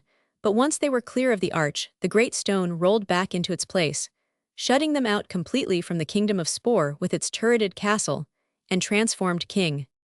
The hidden kingdom of Twee. Knowing that at last they were free to roam according to their desire, the travelers rode gaily along the paths, taking but scant heed of their way. Our faces are set toward new adventures, remarked the prince. Let us hope they will prove more pleasant than the last. To be sure, responded Nerl. Let us hope at any rate that we shall suffer more privations and encounter more trouble than we did in that mountainous kingdom of Spore. Then, he added, for one reason, I regret you are my master. What is that reason? Asked the prince, turning to smile upon his esquire. You have a way of overcoming all difficulties without any trouble whatsoever, and that deprives me of any chance of coming to harm while in your company. Cheer up, my boy, cried Marvel. Did I not say there are new adventures before us? We may not come through them so easily as we came through the others. That is true, replied Nerl. It is always best to hope. And then he inquired, why do you stop here in the middle of the path? Because the path has ended, rather suddenly, answered Marvel. Here is a thick hedge of prickly briars barring our way. Nerl looked over his master's shoulder and saw that a great hedge, high and exceedingly thick, cut off all prospect of their advancing. This is pleasant, said he, but I might try to force our way through the hedge. The briars would probably prick me severely, and that would be delightful. Try it, the prince returned with twinkling eyes. Nerl sprang from his horse to obey, but at the first contact with the briars, he uttered a howl of pain and held up his hands, which were bleeding in a dozen places from the wounds of the thorns. Ah, that will content you for a time, I trust, said Marvel. Now follow me, and we will ride along beside the hedge, until we find an opening, for either it will come to an end, or there will prove to be a way through it to the other side. So they rode alongside the hedge for hour after hour, yet it did not end, nor could they espy any way to get through the thickly matted briars. By and by night fell, and they tethered their horses to some shrubs, where there were a few scanty blades of grass for them to crop, and then laid themselves down upon the ground with bare rocks for pillows, where they managed to sleep soundly until morning. They had brought a supply of food in their pouches, and on this they breakfasted afterward, continuing their journey beside the hedge. At noon Prince Marvel uttered an exclamation of surprise and stopped his horse. "What is it?" asked Nerl. "I have found the handkerchief with which you wiped the blood from your hands yesterday morning, and then carelessly dropped," replied the prince. "This proves that we have made a complete circle around this hedge, without finding a way to pass through it." "In that case," said Nerl, "we had better leave the hedge and go in another direction." "Not so," declared Marvel. "The hedge encloses some unknown country, and I am curious to find out what it is." "But there is no opening," remonstrated Nerl. "Then we must make one. Would you like to enjoy a little more pain?" "Thank you," answered Nerl. "My hands are still smarting very comfortably from the pricks of yesterday." "Therefore I must make the attempt myself," said the prince, and drawing his sword, he whispered a queer word to it, and straightway began slashing at the hedge.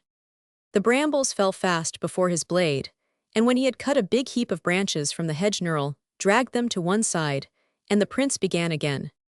It was marvelous how thick the hedge proved. Only a magic sword could have done this work and remained sharp, and only a fairy arm could have proved strong enough to hew through the tough wood. But the magic sword and fairy arm were at work, and naught could resist them. After a time, the last branches were severed and dragged from the path, and then the travelers rode their horses through the gap into the unknown country beyond. They saw at first glance that it was a land of great beauty, but after that one look, both Prince Marvel and Nerl paused and rubbed their eyes to assure themselves that their vision was not blurred. Before them were two trees exactly alike, and underneath the trees 2 cows were grazing, each a perfect likeness of the other. At their left were 2 cottages with every door and window and chimney, the exact counterpart of another. Before these houses, 2 little boys were playing, evidently twins, for they not only looked alike and dressed alike, but every motion one made was also made by the other at the same time, and in precisely the same way. When one laughed, the other laughed, and when one stubbed his toe and fell down, the other did likewise, and then they both sat up and cried lustily at the same time. At this 2 women it was impossible to tell one from the other. Rushed out of the 2 houses, caught up the 2 boys, shook and dusted them in precisely the same way, and led them by their ears back into the houses. Again the astonished travelers rubbed their eyes, and then Prince Marvel looked at Nerl and said, "I thought at first that I saw everything double, but there seems to be only one of you."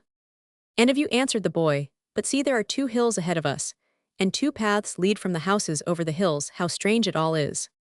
Just then 2 birds flew by, close together and perfect mates, and the cows raised their heads and mooed at the same time, and 2 men, also twins, came over the 2 hills along the 2 paths with 2 dinner pails in their hands, and entered the 2 houses. They were met at the doors by the 2 women, who kissed them exactly at the same time, and helped them off with their coats with the same motions, and closed the 2 doors with 2 slams at the same instant.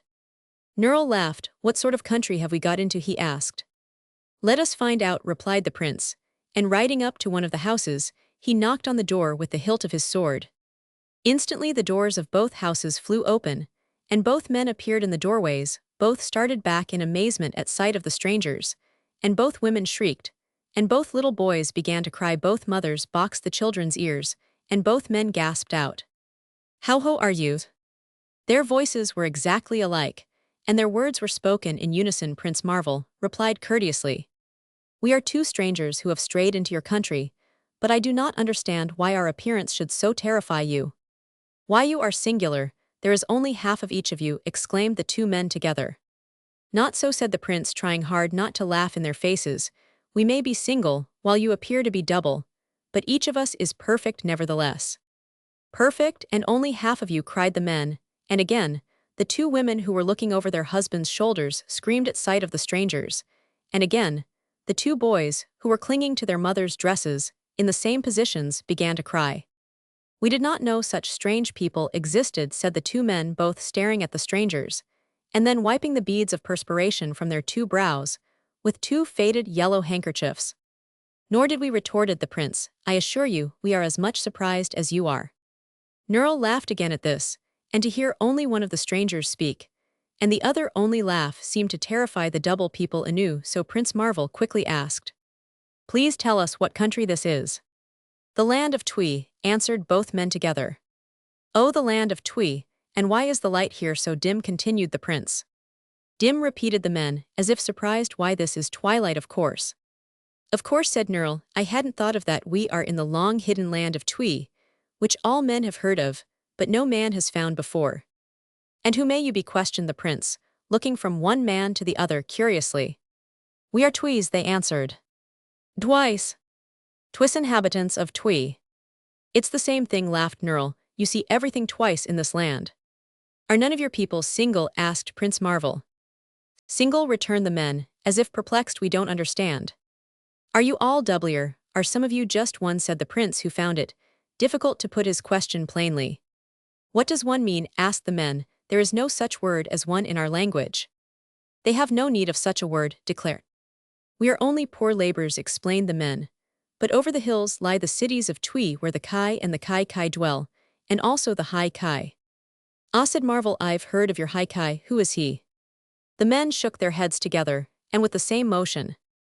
We have never seen the glorious High Kai, they answered. The sight of their faces is forbidden none, but the Kai, and the Kai Kai has seen the supreme rulers and High Kai.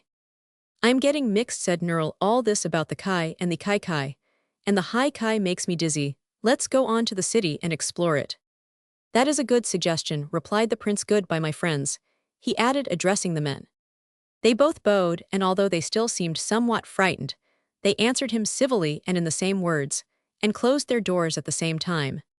So Prince Marvel and Nerl rode up the double path to the hills, and the two cows became frightened, and ran away with the same swinging step, keeping an exact space apart, and when they were a safe distance, they both stopped, looked over their right shoulders, and mooed at the same instant.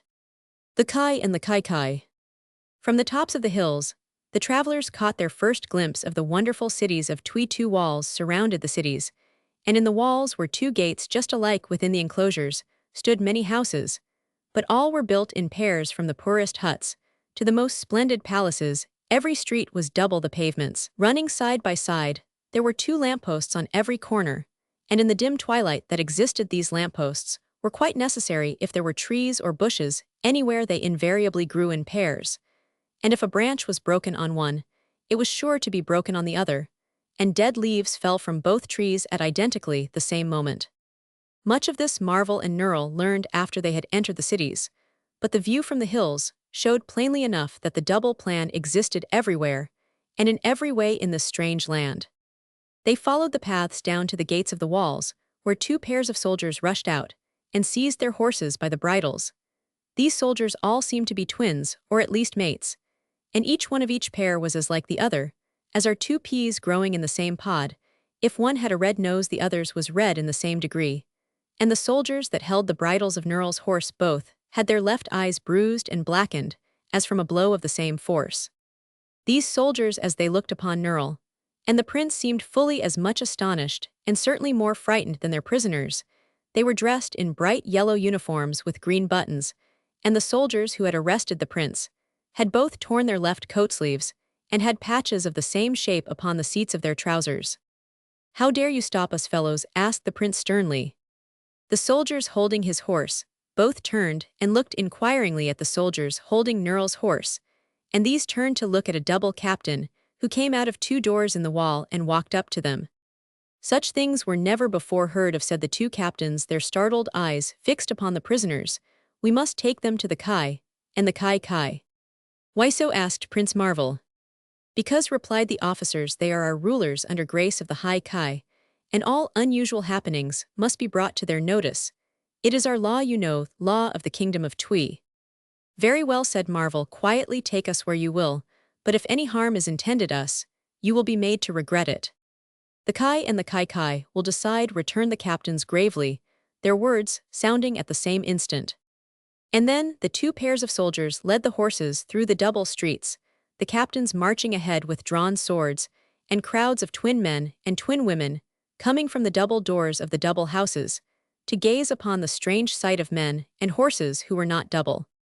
Presently they came upon a twin palace with twin turrets rising high into the air, and before the twin doors, the prisoners dismounted. Marvel was escorted through one door, and Nerl through another, and then they saw each other going down a double hallway to a room with a double entrance.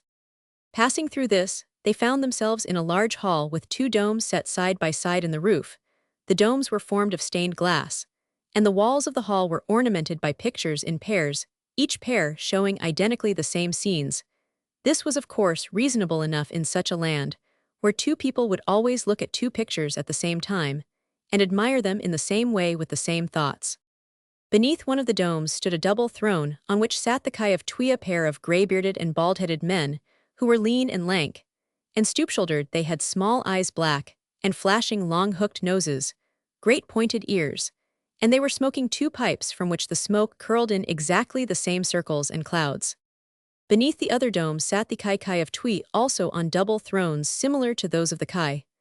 The Kai were two young men, and had golden hair combed over their brows and banged straight across, and their eyes were blue and mild in expression, and their cheeks pink and soft. The Kai were playing softly upon a pair of musical instruments that resembled mandolins, and they were evidently trying to learn a new piece of music, for when one Kai struck a false note, the other Kai struck the same false note at the same time, and the same expression of annoyance came over the two faces at the same moment. When the prisoners entered, the pairs of captains and soldiers bowed low to the two pairs of rulers, and the Kai exclaimed both, in the same voice of surprise, "Great Kikaku, what have we here?" "Most wonderful prisoners, your highnesses," answered the captains. "We found them at your city's gates, and brought them to you at once. They are, as your highnesses will see, each singular, and but half of what he should be." "Tease!" so cried the double Kai in loud voices, and slapping their right thighs with their right palms, at the same time, "Most remarkable, most remarkable." "I don't see anything remarkable about it," returned Prince Marvel calmly. "It is you who are not singular, but double, that seems strange and outlandish." Perhaps, said the two old men thoughtfully. "It is what we are not accustomed to that seems to us remarkable. A Kai," they added, turning to the other rulers. The Kai, who had not spoken a word, but continued to play softly, simply, nodded their blonde heads carelessly, so the Kai looked again at the prisoners and asked, "How did you get here?" "We cut a hole through the prickly hedge," replied Prince Marvel. "A hole through the hedge!" Great Kikaku cried the grey-bearded Kai. "Is there then anything or any place on the other side of the hedge?" "Why, of course the world is there," returned the prince, laughing. The old men looked puzzled, and glanced sharply from their little black eyes at their prisoners. "We thought nothing existed outside the hedge of Twi," they answered simply, "but your presence here proves we were wrong. A Kai." This last was again directed toward the pair of musicians, who continued to play, and only nodded quietly as before. "Now that you are here," said the twin Kai, stroking their two grey beards with their two left hands, in a nervous way, "it must be evident to you that you do not belong here. Therefore you must go back through the hedge again, and stay on the other side. A Kai." The Kai still continued playing, but now spoke the first words the prisoners had heard from them. "They must die," said the Kai in soft and agreeable voices.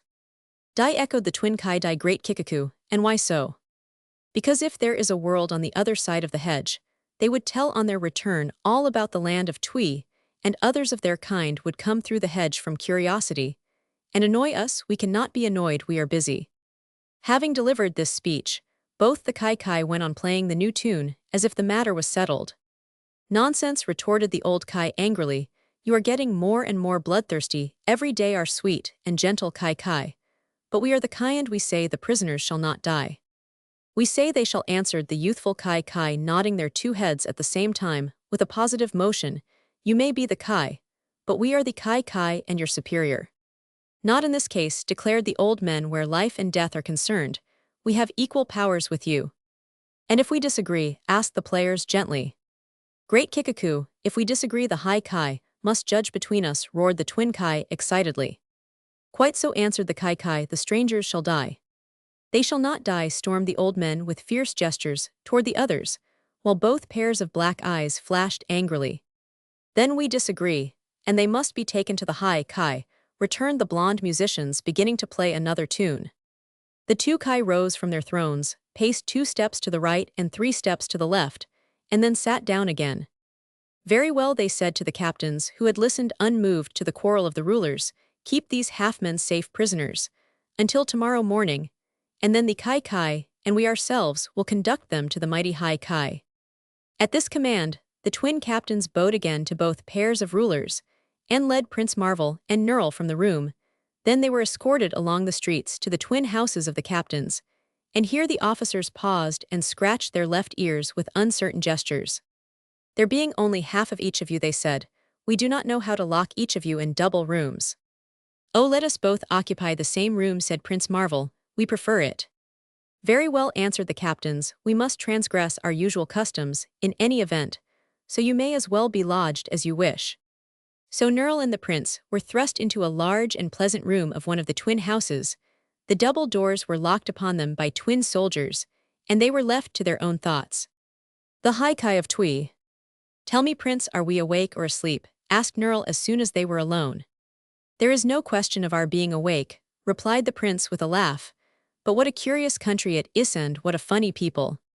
We can't call them odd or singular, said the esquire, for everything is even in numbers, and double in appearance. It makes me giddy to look at them, and I keep feeling of myself to make sure there is still only one of me.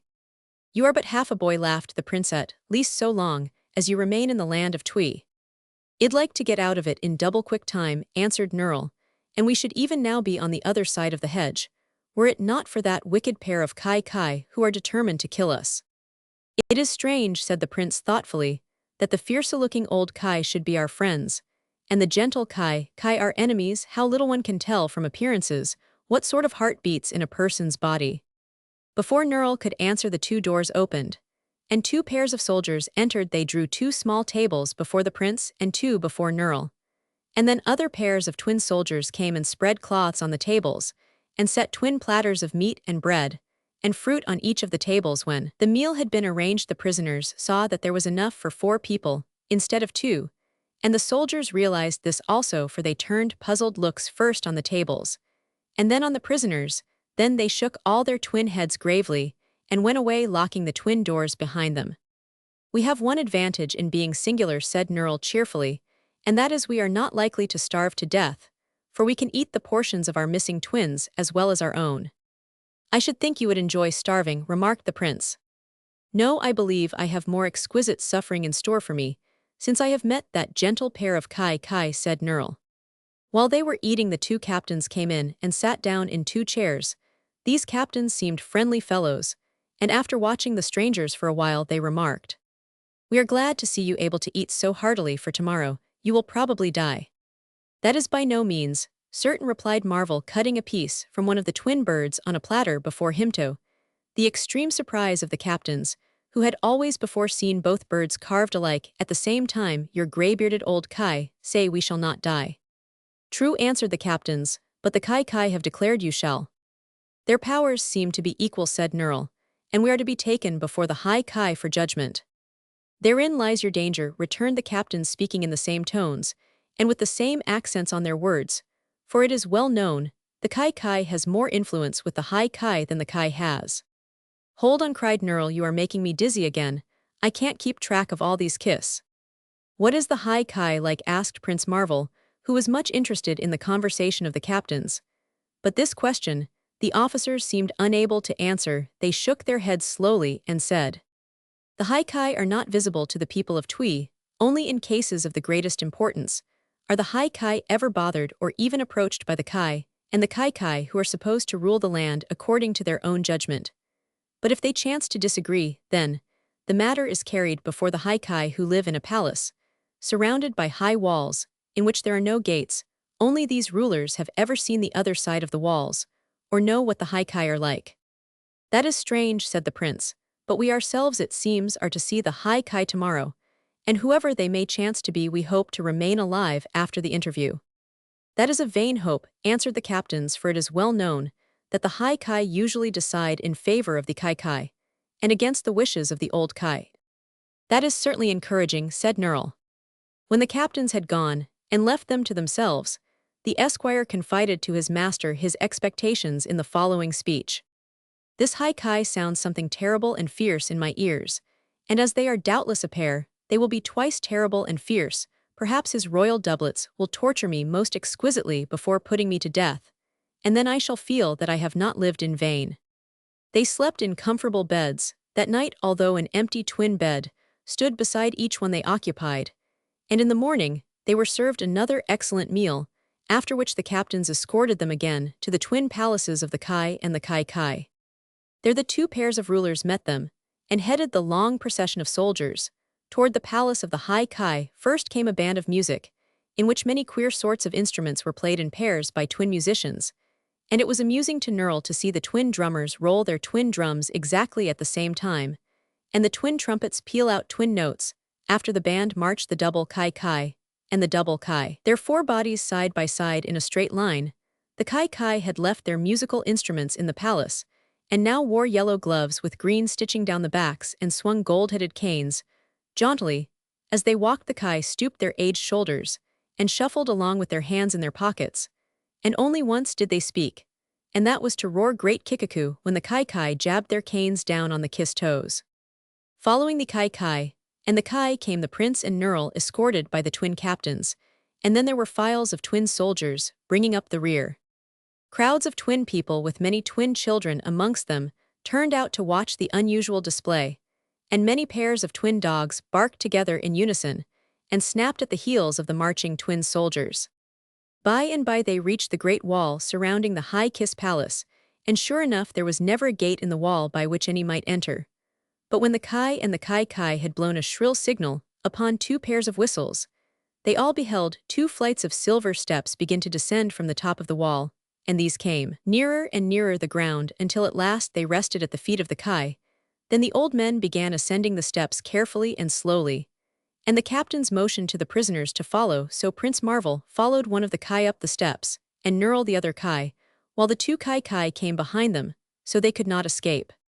So to the top of the wall they climbed, where a pair of twin servants in yellow and green, which seemed to be the royal colors, welcomed them, and drew up the pair of silver steps afterward, letting them down on the other side of the wall side by side.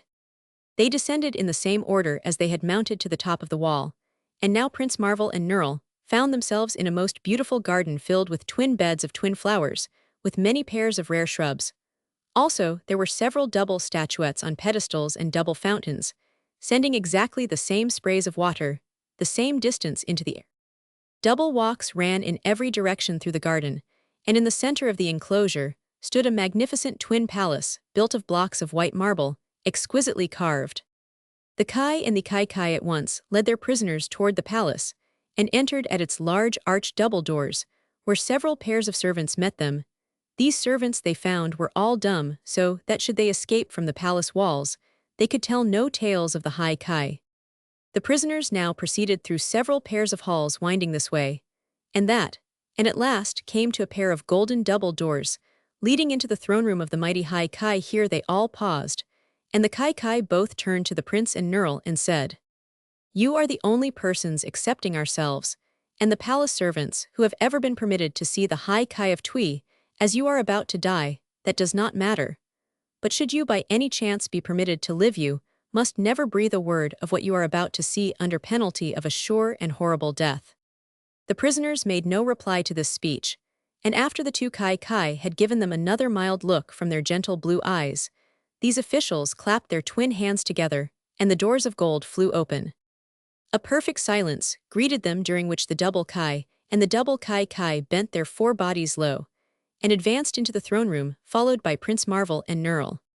In the center of the room stood two thrones of dainty filigree work in solid gold, and over them were canopies of yellow velvet, the folds of which were caught up and draped with bands of green ribbon.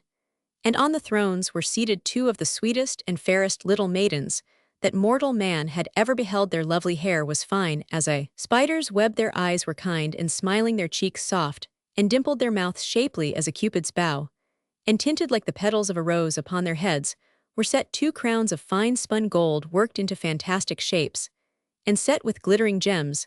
Their robes were soft silks of pale yellow, with strings of sparkling emeralds for ornament. Anything so lovely and fascinating as these little maids, who were precisely alike in every particular, neither Prince Marvel nor Nerl had ever dreamed could exist. They stood for a time spellbound and filled with admiration, while the two pairs of rulers bowed again and again before the dainty and lovable persons of their High Kai. But it was hard for Nerl to keep quiet for long, and presently he exclaimed in a voice loud enough to be heard by all present. By the great kikaku of our friends, the kai, these darling high kai of Twi, are sweet enough to be kissed. The rebellion of the high kai. The bold speech of Nurls made the two damsels laugh at the same time, and their sweet laughter sounded like rippling strains of harmonious music. But the two kai frowned angrily, and the two kai looked at the boy in surprise, as if wondering at his temerity. "Who are these strangers?" asked the pretty high kai, speaking together, as all the twins of Twi did, "and why are they not mates, but only half of each other?" "These questions, your supreme highnesses," said the blind-haired pair of kai, "we are unable to answer." "Perhaps then the strangers can answer themselves," said the little maids, smiling first upon the kai, and then upon the prisoners. Prince Marvel bowed. "I am from the great outside world," said he, "and my name is Prince Marvel.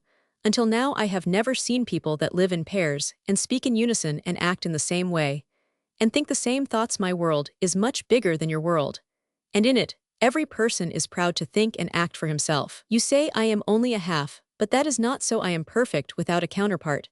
My friend Nurl is perfect without a counterpart, and it is yourselves who are halved, for in the land of Twi no person is complete or perfect without its other half, and it seems to take two of you to make one man or one maid."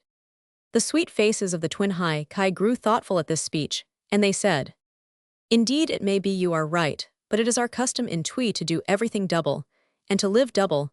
Then turning to the kai, they asked, "Why have you brought these strangers here?" "To ask your supreme highnesses to permit them to return again to the world, from whence they came," answered the kai, both of them regarding their supreme rulers earnestly. But here the kai spoke up quickly in their mild voices, saying, "That is not our idea, your highnesses. We the kai of Twi think it best the strangers should be put to death, and we pray your supreme highnesses to favor our wish." The two little maids looked from the kai to the kai and frowned, and pouted their rosy lips in evident perplexity. But Nurl whispered to Prince Marvel, "It's all up with us. I know very well why her royal doublets always favors the kai. It's because they are young and handsome, while the kai are old and ugly. Both of her will condemn us to death, you see, if she don't." This seemed somewhat mixed, but Nurl was in earnest, and Prince Marvel, who had not forgotten his fairy lore, began to weave a silent spell over the head of the nearest twin high kai. But just as it was completed, and before he had time to work the spell on the other twin, the kai grew impatient and exclaimed, "We beg your highnesses not to keep us waiting, let us have your decision at once." And the twin maidens raised their fair heads, and replied, but the reply was of such a nature that both the old kai and both the young kai staggered backward in amazement, for one of the twin high kai said, "They shall die." And the other twin high kai said at the same instant, "They shall not die." Had twin thunderbolts fallen through the twin roofs of the twin palaces, and struck the twin kai and the twin kai upon their twin heads, it would have created no more stupendous a sensation than did this remark. Never before had any two halves of a twin of the land of Twi thought differently or spoken differently. Indeed, it startled the two maidens themselves, as much as it did their hearers, for each one turned her head toward the other, and for the first time in her life looked into the other's face. This act was fully as strange as their speech, and a sudden horrible thought came into the startled heads of the twin kai, and the twin kai, the high kai of Twi, was no longer one, but two, and these two were thinking and acting each independent of the other. It is no wonder the shock rendered them speechless for a time, and they stood swaying their four bodies with their 8 eyes bulging out like those of fishes, and their 4 mouths wide open, as if the two pairs had become one quartet. The faces of the two maids flushed as they gazed upon each other. "How dare you contradict me?" asked one. "How dare you contradict me?" demanded the other, and not only were these questions asked separately, but the accent on the words was different, and their twin minds seemed to get farther apart every moment. "I am the high kai of Twi," said one. "You ray not, I am the high kai," retorted the other. "The strangers shall die," snapped one. "They shall live," cried the other. "My will is supreme." "It's not my will is supreme," returned the other twin. The bald heads of the ancient kai were bobbing in amazement, first to one maid, and then toward the other. The blonde hairs of the two kai were standing almost on end, and their eyes stared straight before them, as if stupefied with astonishment. Nurl was bellowing with rude laughter, and holding his sides to keep from getting a stitch in them, while Prince Marvel stood quietly attentive, and smiling with genuine amusement, for he alone understood what had happened to separate the twin haikai. The girls did not seem to know how to act under their altered conditions. After a time, one of them said, "We will leave our dispute, to be settled by the kai and the kai." "Very well," agreed the other. "Then I say your half is right," declared the kai, both their right forefingers, pointing to the maiden, who had condemned the strangers to death. "And I decide that your half is right," exclaimed the kai, both their trembling forefingers, pointing to the maiden, who had said the strangers should. "Well said, one girl." "Well said, the other." "The powers of the kai and the kai are equal," said the first. "We are no nearer a settlement of our dispute than we were before." "My dear young ladies," said Prince Marvel politely, "I beg you will take time to think the matter over, and see if you cannot come to an agreement. We are in no hurry." "Very well," decided the twins, speaking both together this time. "We command you all to remain in the palace. Until we have settled our own strange dispute, the servants will care for you, and when we are ready to announce our decision, we shall again send for you." Everyone bowed at this command, and retired from the room, but Nerl looked over his shoulder as he went through the doorway, and saw that the two haikai had turned in their seats, and were facing each other, and that both their faces wore angry and determined expressions. The separation of the haikai. For nearly a week Prince Marvel and Nerl remained confined to the palace and gardens of the haikai together, with the twin kai, who seemed to be friendly to them. They occupied one of the twin palaces, while the kai secluded themselves in the other. The pretty haikai maidens, they did not see at all, nor did they know what part of the palaces they occupied, not being permitted to wander away from the rooms allotted to them, except to walk in the garden. There was no way for them to escape, had they felt inclined to, for the silver steps had disappeared. From the garden walks, they sometimes caught sight of the solemn heads of the handsome kai looking at them through the twin windows of the other palace, and although the expression of their faces was always mild and gentle, Nerl and Marvel well knew the kai were only waiting in the hope of having them killed. "Are you nervous about the decision of the pretty haikai?" asked Nerl one day. "No indeed," said the prince laughing, "for I do not expect them to kill me in any event." "If I felt as sure of my safety," returned the boy, "it would destroy all my pleasure. These are really happy days for me, every moment. I expect to see the executioner arrive with his axe." "The executioner is double," said the two old kai, breaking into the conversation. "You should say you expect to see the executioners arrive with their axes." "Then how will they cut off my head with two axes? For I suppose they will both chop at the same time, and I have but one neck." "Wait and see," answered the two kai, sighing deeply, and rubbing their red noses thoughtfully. "Oh, ill wait," answered the boy, "but as for seeing them cut off my head, I refuse, for I intend to shut my eyes." So they sat in their rooms, or walked in the gardens yawning and waiting, until one day, just as the two clocks on the wall were striking 24 o'clock, the door opened, and to their surprise, one of the haikai twins walked in upon them. She was as sweet and fair to look upon as when she occupied one of the beautiful thrones, but at first no one could tell which of the haikai she was, their friend or their enemy. Even the kai were puzzled and anxious until the girl said, "My other half and I have completely separated, for we have agreed to disagree for all time, and she has gone to ask the kai to assist her, for war is declared between us, and hereafter her color is to be the green and mine the yellow, and we intend to fight until one of us conquers and overthrows the other." This announcement was interesting to Marvel and Nerl, but greatly shocked the aged kai, who asked, "What is to become of our kingdom? Half of a haikai cannot rule it, it is against the law." "I will make my own laws when I have won the fight," returned the girl with a lovely smile, "so do not let that bother you. And now tell me, will you help me to fight my battles?" "Willingly," exclaimed Nerl and Prince Marvel, almost as if they had been twins of twee, and the kai rubbed their bald heads a moment, and then sneezed together, and wiped their eyes on faded yellow handkerchiefs, and finally declared they would stick to her Supreme Highness through thick and thin.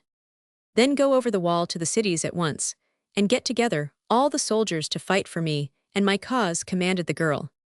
The twin kai at once left the room, and the haikai sat down, and began to ask questions of Prince Marvel and Nerl about the big outside world. From whence they came, Nerl was rather shy and bashful before the dainty little maiden, whose yellow robe contrasted delightfully with her pink cheeks, and blue eyes, and brown flowing locks. But Prince Marvel did not mind girls at all, so he talked with her freely, and she in return allowed him to examine the pretty gold crown she wore upon her brow. By and by the Kai came back with both faces sad and gloomy. "Your Highness," they announced, "we have bad news for you. The other High Kai, who is wearing a green gown, has been more prompt in action than yourself. She and the Kai have secured the silver steps, and will allow no others to use them, and already they have sent for the soldiers of the royal armies to come and aid them, so we are unable to leave the garden, and presently the army will be here to destroy us." Then the girl showed her good courage, for she laughed and said, "Then we must remain here and fight to the last, and if I am unable to save you, who are my friends, it will be because I cannot save myself." This speech pleased Prince Marvel greatly. He kissed the little maid's hand respectfully and said, "Fear nothing, your Highness, my friend, and I are not so helpless as you think. We consider it our privilege to protect and save you instead of your saving us, and we are really able to do this in spite of the other High Kai and her entire army." So they remained quietly in the palace the rest of that day, and no one molested them in the least. In the evening, the girl played and sang for them, and the ancient pair of Kai danced a double shuffle for their amusement that nearly convulsed them with laughter, for one danced exactly like the other, and the old men's legs were still very nimble, although their wrinkled faces remained anxiously grave throughout their antics. Nurl also sang a song about the King of Thieves, whom Prince Marvel had conquered, and another about the Red Rogue of Donna, so that altogether the evening passed pleasantly enough, and they managed to forget all their uneasy doubts of the morrow. When at last they separated for the night, Prince Marvel alone did not seek his bed. There was still some business he wished to transact, so he shut himself up in his room, and summoned before him, by means of his fairy knowledge, the Prince of the Nooks, the King of the Rills, and the Governor of the Goblins. These were all three his especial friends, and he soon told them the story of the quarrel and separation of the twin High Kai, and claimed their assistance. Then he told them how they might aid him, and afterward dismissed them. Having thus accomplished his task, the fairy prince went to bed, and slept peacefully the remainder of the night. The next morning the blonde Kai, and all the army of Tui which had been won to their cause, came climbing up the silver steps, and over the wall to the palace of the green High Kai. But what was their amazement to find the twin palaces separated by a wall so high that no ladders nor steps they possessed could reach to the top. It had been built in a single night, and only Prince Marvel and his fairy friends knew how the work had been done so quickly. The yellow High Kai, coming downstairs to breakfast with her friends, found herself securely shut in from her enemies, and the bald-headed old Kai were so pleased to escape that they danced another jig from pure joy. Over the wall could be heard the shouts and threats of the army of Tui, who were seeking a way to get at the fugitives. But for the present our friends knew themselves to be perfectly safe, and they could afford to laugh at the fury of the entire population of Tui. The rescue of the High Kai. After several days of siege, Prince Marvel began to feel less confident of the safety of his little party. The frantic Kai had built double battering rams, and were trying to batter down the high wall, and they had built several pairs of long ladders with which to climb over the wall, and their soldiers were digging 2 tunnels in the ground in order to crawl under the wall. Not at once could they succeed, for the wall was strong, and it would take long to batter it down, and Nurl stood on top of the wall and kicked over the ladders as fast as the soldiers of Tui set them up, and the gray-bearded Kai stood in the garden holding 2 big flat boards with which to whack the heads of any who might come through the tunnels. But Prince Marvel realized that the perseverance of his foes might win in the end, unless he took measures to defeat them effectually. So he summoned swift messengers from among the Sound Elves, who are accustomed to travel quickly, and they carried messages from him to Wul Takim, the king of the reformed thieves, and to King Terebus of Spore, who had both promised him their assistance in case he needed it. The prince did not tell his friends of this action, but after the messengers had been dispatched, he felt easier in his mind. The little High Kai remained as sweet and brave and lovable as ever, striving constantly to cheer and encourage her little band of defenders. But none of them was very much worried, and Nurl confided to the maiden in yellow the fact that he expected to suffer quite agreeably when the Kai at last got him in their clutches. Finally a day came when 2 big holes were battered through the wall, and then the twin soldiers of Tui poured through the holes and began to pound on the doors of the palace itself, in which Prince Marvel and Nurl the Kai and the yellow High Kai had locked themselves as securely as possible. The prince now decided it was high time for his friends to come to their rescue, but they did not appear, And before long the doors of the palace gave way, and the soldiers rushed upon them in a vast throng. Nerl wanted to fight, and to slay as many of the Twee people as possible, but the prince would not let him. "These poor soldiers are but doing what they consider their duty," he said, "and it would be cruel to cut them down. With our swords have patience, I pray you, our triumph will come in good time." The Kai, who came into the palace accompanied by the green Kai, ordered the twin soldiers to bind all the prisoners with cords, so one pair of soldiers bound the Kai and another pair Nerl, and the prince using exactly the same motions in the operation. But when it came to binding the yellow Kai, the scene was very funny, for twin soldiers tried to do the binding and there was only one to bind, so that one soldier went through the same motions as his twin on empty air, and when his other half had firmly bound the girl, his own rope fell harmless to the ground. But it seemed impossible for one of the twins to do anything different from the other, so that was the only way the act could be accomplished. Then the green-robed Kai walked up to the one in yellow, and laughed in her face, saying, "You now see which of us is the most powerful, and therefore the most worthy to rule. Had you remained faithful to our handsome Kai, as I did, you would not now be defeated and disgraced." "There is no disgrace in losing one battle," returned the other girl proudly. "You are mistaken if you think you have conquered me, and you are wrong to insult one who is for the time being your captive." The maiden in green looked for an instant confused and ashamed, then she tossed her pretty head and walked away. They led all the prisoners out into the garden, and then through the broken wall, and up and down the silver steps into the great square of the cities of Twee, and here all the population crowded around them, for this was the first time any of them had seen their Kai, or even known that they were girls, and the news of their quarrel and separation had aroused a great deal of excitement. "Let the executioners come forward," cried the Kai gleefully, and in answer to the command, the twin executioners stepped up to the prisoners. They were big men, these executioners, each having a squint in one eye and a scar on the left cheek. They polished their axes a moment on their coat sleeves, and then said to Prince Marvel and Nerl, who were to be the first victims, "Don't dodge, please, or our axes may not strike the right place, and do not be afraid, for the blows will only hurt you an instant. In the land of Twee, it is usually considered a pleasure to be executed by us. We are so exceedingly skillful." "I can well believe that," replied Nerl, although his teeth were chattering. But at this instant, a loud shout was heard, and the twin people of Twee all turned their heads to find themselves surrounded by throngs of fierce enemies. Prince Marvel smiled, for he saw among the newcomers the giants and dwarfs, and the stern grey men of King Terabus with their monarch, calmly directing their movements, and on the other side of the circle were the jolly faces and bushy whiskers of the 59 reformed thieves, with burly Wool Takim at their head.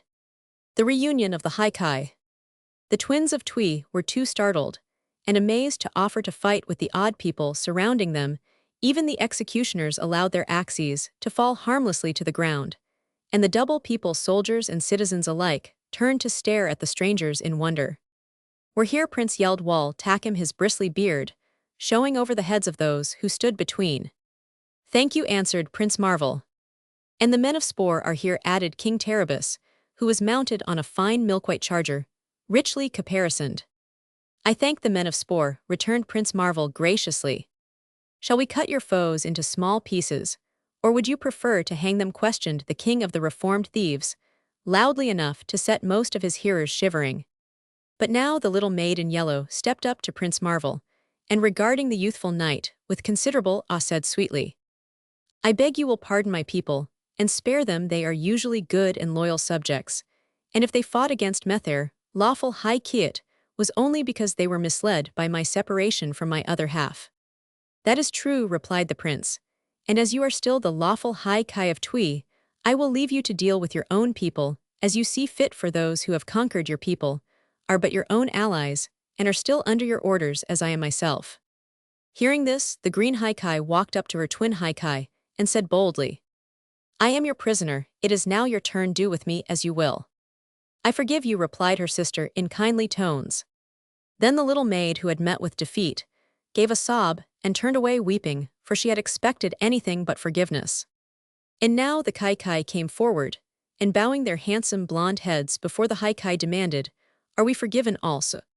"Yes," said the girl, "but you are no longer fit to be rulers of my people. Therefore you are henceforth deprived of your honorable offices of Kai, which I shall now bestow upon these good captains here."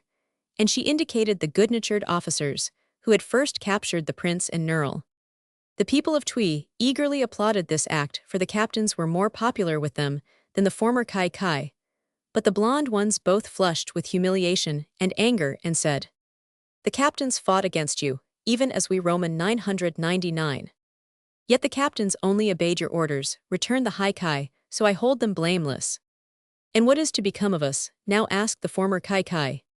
"You will belong to the common people, and earn your living playing tunes for them to dance by," answered the Kai. And at this retort, every one laughed so that the handsome youths turned away with twin scowls upon their faces, and departed amidst the jeers of the crowd. "Better hang 'em to a tree," little one shouted Waltakim in his big voice. "They won't enjoy life much anyhow." But the maid shook her pretty head, and turned to the prince. "Will you stay here and help me to rule my kingdom?" she asked. "I cannot do that," replied Prince Marvel, "for I am but a wandering adventurer, and must soon continue my travels. But I believe you will be able to rule your people without my help." "It is not so easy a task," she answered, sighing, "for I am singular, and my people are all double." "Well, let us hold a meeting in your palace," said the prince, "and then we can decide what is best to be done." So they dismissed the people, who cheered their Kai, enthusiastically returning quietly to their daily tasks, and the gossip that was sure to follow such important events as they had witnessed. The army of King Terabus and the 59 reformed thieves went to the twin palaces of the Kai and the Kai, and made merry with feasting and songs to celebrate their conquest, and the Kai, followed by the Prince Nerl, King Terabus, and Waltakim, as well as by the Kai and the newly appointed Kai, mounted the silver steps, and passed over the wall to the royal palaces. The green Kai followed them, still weeping disconsolately. When they had all reached the throne room, the Kai seated herself on one of the beautiful thrones, and said, "By some strange chance which I am unable to explain, my twin and I have become separated, so that instead of thinking and acting alike, we are now individuals, are all the strange men who have passed through the hole in the hedge, and being individuals we can no longer agree, nor can one of us lawfully rule over the kingdom of Tui, where all the subjects are twins thinking and acting in unison." Said Prince Marvel, "Your Highness, I alone can explain why you became separated from your twin, by means of a fairy enchantment, which I learned years ago. I worked upon you a spell which compelled your brain to work independent of your sister's brain. It seems to me that it is better each person should think her own thoughts, and live her life rather than be yoked to another person, and obliged to think and act as a twin or one half of a complete whole. And since you are now the one Kai, and the acknowledged ruler of this country, I will agree to work the same fairy spell on all your people, so that no longer will there be twin minds in all this land of Tui. But all the cows and dogs and horses and other animals are double as well," as the people suggested the old Kai, blinking their little eyes in amazement at the thought of being forever separated from each other. "I can also work the spell upon all the twin animals," said the prince, after a moment's hesitation. "And all our houses are built double with twin doors and windows and chimneys to accommodate our twin people," continued the Kai. "And the trees and flower sand, even the blades of grass are all double, and our roads are double, and everything else is double. I alone, the ruler of this land, am singular." Prince Marvel became thoughtful now, for he did not know how to separate trees and flowers, and it would be a tedious task to separate the twin houses. "Why not leave the country as it is?" asked King Terabus of Spore. "The Kai is welcome to come to my castle to live, and then she need no longer bother about the land of Tui, which seems to me a poor place after all. And your sister may come with me to my cave, and be the queen of the reformed thieves, which is a much more important office than being Kai of Tui," added big Waltakim, who had placed the maiden in green upon a cushion at his feet, and was striving to comfort her by gently stroking her silken hair with his rough hand. "But I love my country, and do not wish to leave it," answered the yellow Kai, "and I love my twin sister, and regret that our minds have become separated," she continued sadly. "I have it," exclaimed Nerl. "Let the prince reunite you, making you regular twins of Tui again, and then you can continue to rule the country as the double Kai, and everything will be as it was before." The yellow Kai clapped her pink hands with delight, and looked eagerly at the prince. "Will you?" she asked. "Will you please reunite us, and then all our troubles will be ended." This really seemed to Marvel the best thing to be done, so he led the maid in green to the other throne, where she had once sat, and after replacing the golden crown upon her brow, he whispered a fairy spell of much mystical power. Then the prince stepped back and regarded the maidens earnestly, and after a moment, both the high Kai smiled upon him in unison, and said, speaking the same words in the same voices, and with the same accents, "Thank you very much. Quite awful the tyrant." Having restored the high Kai to their former condition to the great joy of the ancient Kai, Prince Marvel led his friends back to the palaces, where his men were waiting. They were just in time to prevent serious trouble, for the 58 reformed thieves had been boasting of their prowess to the huge giants and tiny dwarfs of King Terabus, and this had resulted in a quarrel as to which were the best fighters. Had not their masters arrived at the right moment, there would certainly have been a fierce battle, and much bloodshed and all over something of no importance. Terabus and Waltakim soon restored order, and then they accompanied the Kai, and the Kai to the public square, where the people were informed that their Supreme Highnesses, the High Kai, had been reunited, and would thereafter rule them with twin minds as well as twin bodies. There was great rejoicing at this news, for every twin in Twi was glad to have his troubles ended so easily and satisfactorily. That night the Rills and Nooks and other invisible friends of Prince Marvel came, and removed the dividing wall between the twin palaces of the High Kai, repairing speedily all the damage that had been done. And when our friends called upon the High Kai the next morning, they found the two maids again, dressed exactly alike in yellow robes, with strings of sparkling emeralds for ornament, and not even Prince Marvel could now tell one of the High Kai from the other. As for the maids themselves, it seemed difficult to imagine they had ever existed apart for a single moment. They were very pleasant and agreeable to their new friends, and when they heard that Prince Marvel was about to leave them to seek new adventures, they said, "Please take us with you. It seems to us that we ought to know something of the big outside world, from whence you came. If we see other kingdoms and people, we shall be better able to rule our own wisely."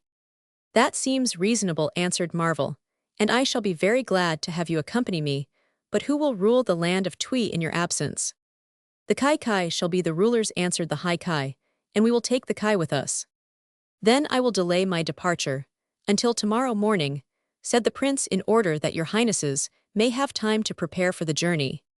And then he went back to the palaces of the other rulers, where the Kai expressed themselves greatly pleased at the idea of traveling, and the new Kai were proud to learn they should rule for some time the land of Twi. Waltakim also begged to join the party, and so also did King Terabus, who had never before been outside of his own kingdom of Spore, so Prince Marvel willingly consented. The 58 reformed thieves, led by Gunder, returned to their cave, where they were living comfortably on the treasure Prince Marvel had given them, and the grey men and giants and dwarfs of Spore departed for their own country. In the morning, Prince Marvel led his own gay cavalcade through the hole in the hedge, and they rode merrily away in search of adventure. By his side were the High Kai mounted upon twin chestnut ponies that had remarkably slender limbs and graceful arched necks. The ponies moved with exactly the same steps, and shook their manes, and swished their tails at exactly the same time. Behind the prince and the High Kai were King Terabus riding his great white charger, and Waltakim on a stout horse of jet black color. The two ancient Kai, and Nurl, being of lesser rank than the others, brought up the "When we return to our land of Twi," said the High Kai, "we shall close up for all time the hole you made in the hedge, for if we are different from the rest of the world, it is better that we remain in seclusion." "I think it is right you should do that," replied Prince Marvel, "yet I do not regret that I cut a hole in your hedge." "It was the hedge that delayed us in coming more promptly to your assistance," said Terabus, "for we had hard work to find the hole you had made, and so lost much valuable time." "All is well that ends well," laughed the prince. "You certainly came in good time to rescue us from our difficulties." They turned into a path that led to Authorial, which Nurl had heard spoken of as the kingdom of the setting sun. Soon the landscape grew very pleasant to look upon, the meadows being broad and green, with groups of handsome trees, standing about. The twilight of the land of Twi was now replaced by bright sunshine, and in the air was the freshness of the nearby sea. At evening, they came to a large farmhouse where the owner welcomed them hospitably and gave them the best his house afforded. In answer to their questions about the kingdom of Authorial, he shook his head sadly and replied, It is a rich and beautiful country, but has fallen under great misfortunes, for when the good king died about 2 years ago, the kingdom was seized by a fierce and cruel sorcerer named Quicksilver, who rules the people with great severity, and makes them bring him all their money and valuable possessions. So everyone is now very poor and unhappy, and that is a great pity in a country so fair and fertile. But why do not the people rebel? Asked Nurl. They dare not rebel, answered the farmer, because they fear the sorcery of Quicksilver. If they do not obey him, he threatens to change them into grasshoppers and junibugs. Has he ever changed anyone into a grasshopper or a junibug? Asked Prince Marvel. No, but the people are too frightened to oppose him, and so he does not get the opportunity, and he has an army of fierce soldiers who are accustomed to beat the people terribly if they do not carry every bit of their wealth to the sorcerer, so there is no choice but to obey him. We certainly ought to hang this wicked creature, exclaimed Wultakim. I wish I had brought my fool killer with me, sighed King Terabus, for I could have kept him quite busy in this kingdom. Cannot something be done to rescue these poor people from their sad fate? Asked the lovely High Kai anxiously. We will make a call upon this Quicksilver tomorrow, answered Prince Marvel, and see what the fellow is like. Alas, alas, wailed the good farmer, you will all become grasshoppers, and junibugs every one of you. But none of the party seemed to fear that, and having passed the night comfortably with the farmer, they left his house, and journeyed on into the kingdom of Authorial. Before noon, they came upon the edge of a forest, where a poor man was chopping logs into firewood. Seeing Prince Marvel's party approach, this man ran toward them waving his hands and shouting excitedly, Take the other path, take the other path. And why should we take the other path? Inquired the prince, reining in his steed. Because this one leads to the castle of the great sorcerer Quicksilver, answered the man. But there is where we wish to go, said Marvel. What, you wish to go there? Cried the man. Then you will be robbed and enslaved. Not as long as we are able to fight, laughed the big Wultakim.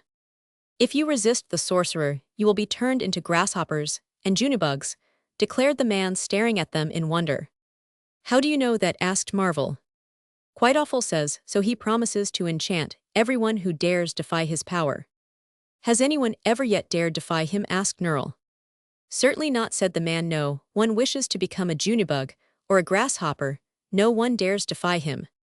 I am anxious to see this sorcerer, exclaimed King Terabus. He ought to prove an interesting person, for he is able to accomplish his purposes by threats alone. Then let us ride on, said Marvel. Dear us, remonstrated the bald-headed Kai. Are we to become grasshoppers then? We shall see, returned the prince briefly. With your long legs, added the pretty pair of High Kai laughingly, you ought to be able to jump farther than any other grasshopper in the kingdom. Great Kikaku, cried the Kai nervously, what a fate, what a terrible fate, and your highnesses, I suppose, will become junibugs, and flutter your wings with noises like buzzsaws. The wonderful book of magic. Whatever their fears might be, none of Prince Marvel's party hesitated to follow him along the path through the forest, in search of the sorcerer, and by, they came upon a large clearing. In the middle of this open space was a big building in such bad repair that its walls were tumbling down in several places, and all around it the ground was uncared for and littered with rubbish. A man was walking up and down in front of this building with his head bowed low, but when he heard the sound of approaching horses' hoofs, he looked up and stared for a moment in amazement. Then, with a shout of rage, he rushed toward them and caught Prince Marvel's horse by the bridle. How dare you, he cried, how dare you enter my forest? Marvel jerked his bridle from the man's grasp and said in return, Who are you? Me, who am I? Why, I am the great and powerful Quicksilver, so beware my sorcery. They all looked at the man curiously. He was short and very fat, and had a face like a puffball with little red eyes, and scarcely any nose at all. He wore a black gown with scarlet grasshoppers and junibugs embroidered upon the cloth, and his hat was high, and peaked with an imitation grasshopper of extraordinary size perched upon its point in his right hand. He carried a small black wand, and around his neck hung a silver whistle on a silver cord. Seeing that the strangers were gazing on him so earnestly, Quicksilver thought they were frightened, so he said again in a big voice, Beware my vengeance. Beware yourself, retorted the prince, for, if you do not treat us more respectfully, I shall have you flogged. What, flog me? Shouted Quicksilver furiously. For this, I will turn every one of you into grasshoppers unless you, at once, give me all the wealth you possess. Poor man, exclaimed Nerl. I can see you are longing for that flogging, will you have it now? And he raised his riding whip above his head. Quite Awful stumbled backward a few paces, and blew shrilly upon his silver whistle. Instantly, a number of soldiers came running from the building, others following quickly after them, until fully 100 rough-looking warriors armed with swords and axes had formed in battle array facing the little party of Prince Marvel. Arrest these strangers, commanded Quite Awful in a voice like a roar. Capture them, and bind them securely, and then I will change them all into grasshoppers.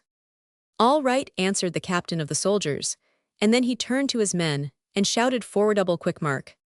They came on with drawn swords, at first running, and then gradually dropping into a walk, as they beheld Nerl, Wool Takim, King Terabus and Marvel, standing quietly waiting to receive them, weapons in hand, and ready for battle.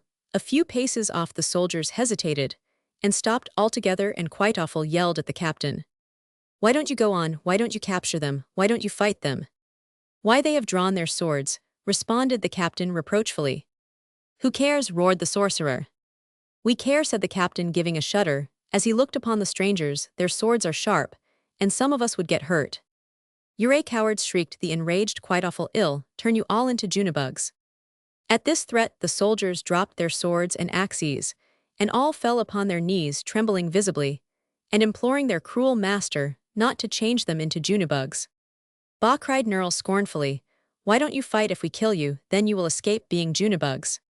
The fact is, said the captain woefully, we simply can't fight, for our swords are only tin, and our axes are made of wood with silver paper pasted over them.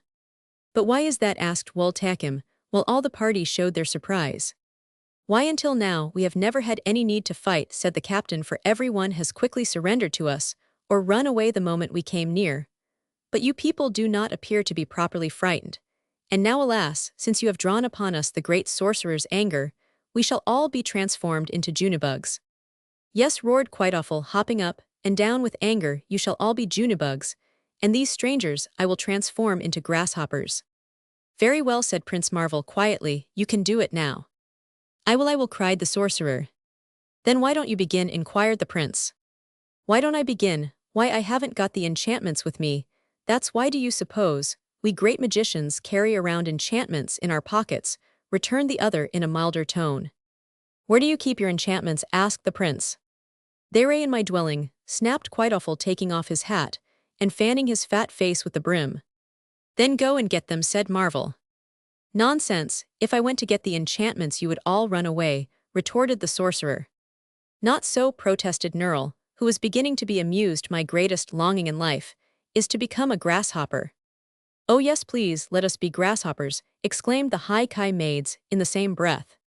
We want to hop, please, let us hop, implored the bald-headed Kai, winking their left eyes at Wool Takim. By all means, let us become grasshoppers, said King Terabus, smiling, and Wool Takim added, I am sure your soldiers would enjoy being junibugs, for then they wouldn't have to work. Isn't that so, boys? The bewildered soldiers looked at one another in perplexity, and the still more bewildered sorcerer gazed on the speakers with staring eyes and witty open mouth.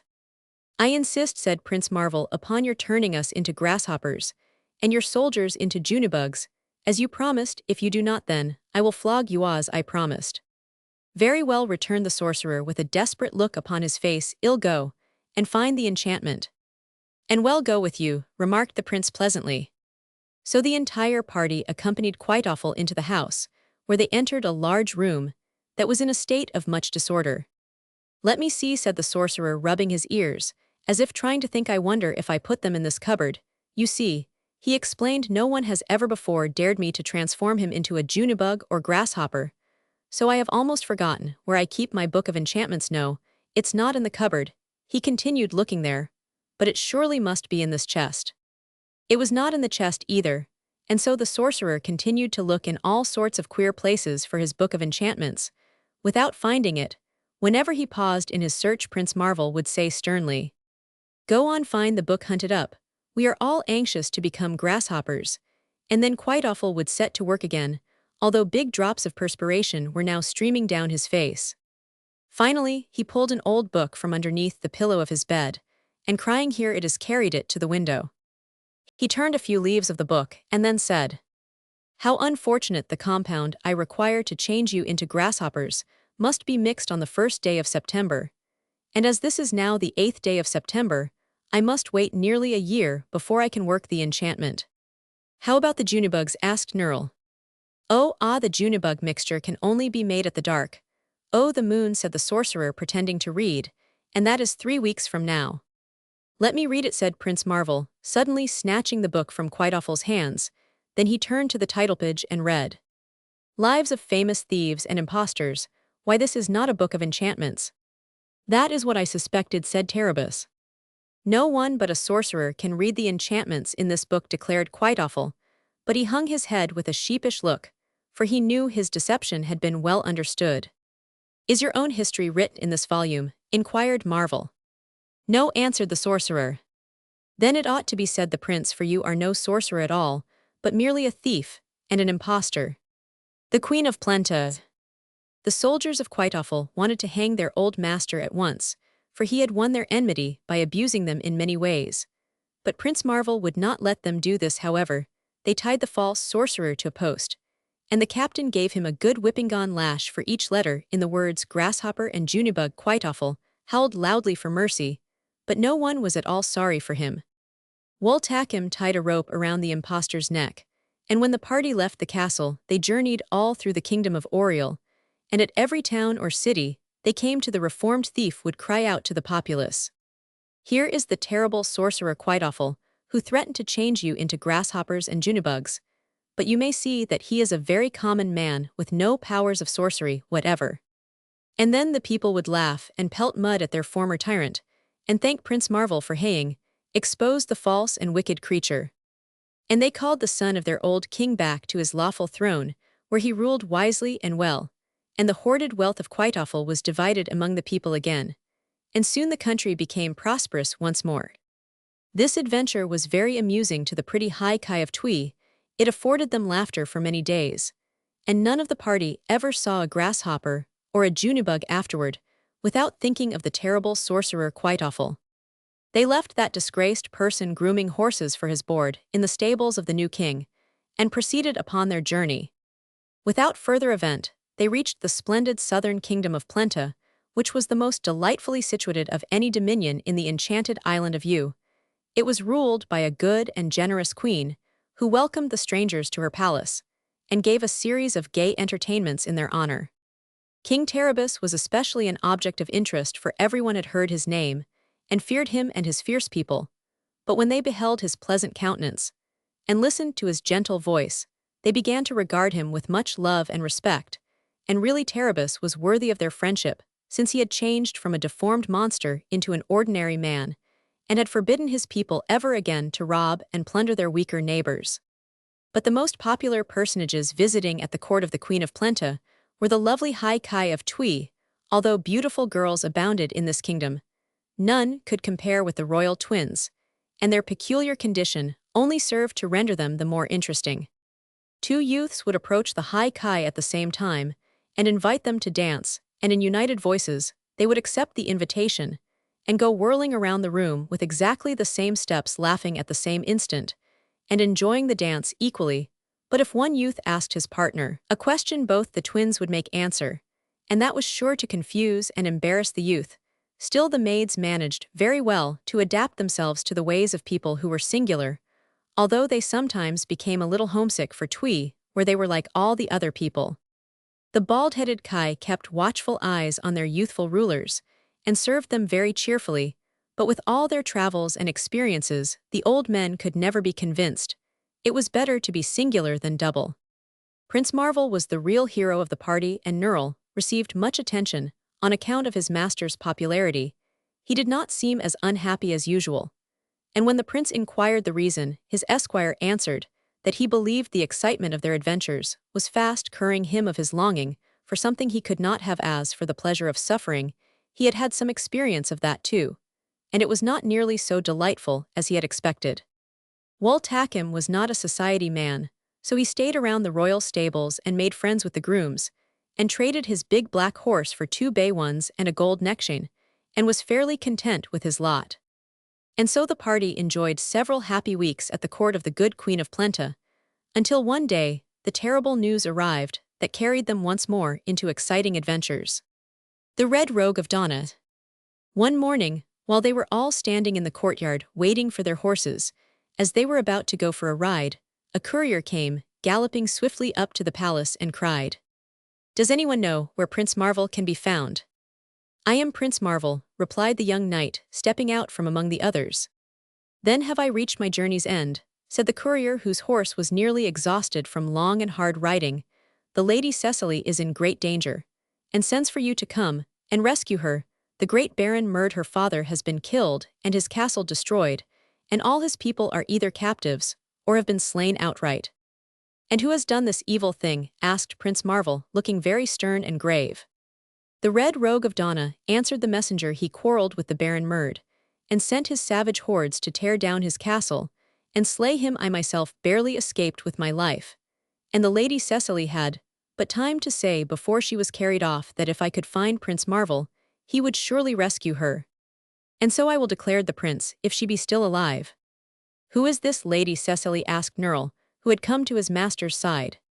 "She is my first friend to whom I owe my very existence. It is her image together with those of her two friends, which is graven on my shield," answered Prince Marvel thoughtfully.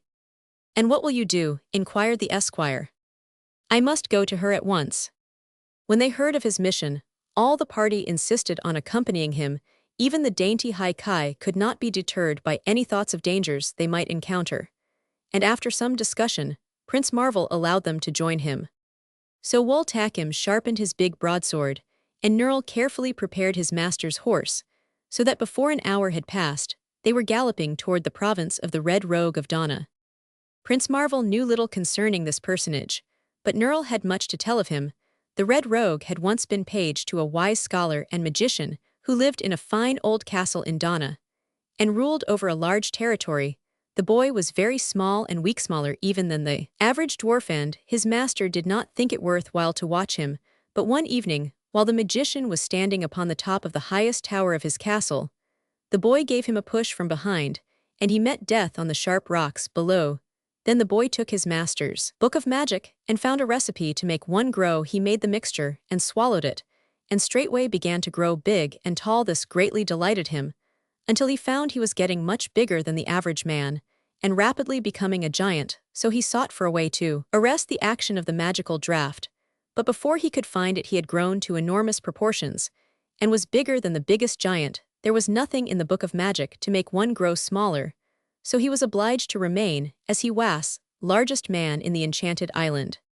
All this had happened in a single night. The morning after his master's murder, the page announced himself lord of the castle, and seeing his enormous size, none dared deny his right to rule on account of his bushy hair, which was fiery red in color, and the bushy red beard that covered his face. When he became older, people came to call him the Red One, and after his evil deeds and quarrelsome temper had made him infamous throughout the island, people began to call him the Red Rogue of Donna. He had gathered around him a number of savage barbarians as wicked and quarrelsome as himself, and so none dared to interfere with him, or even to meet him, if it were possible to avoid it. This same Red Rogue it was who had drawn the good Baron Merd into a quarrel, and afterwards slain the old knight, and his followers destroyed his castle, and carried his little daughter Cecily and her girl friends Berna and Helda into captivity, shutting them up in his own gloomy castle.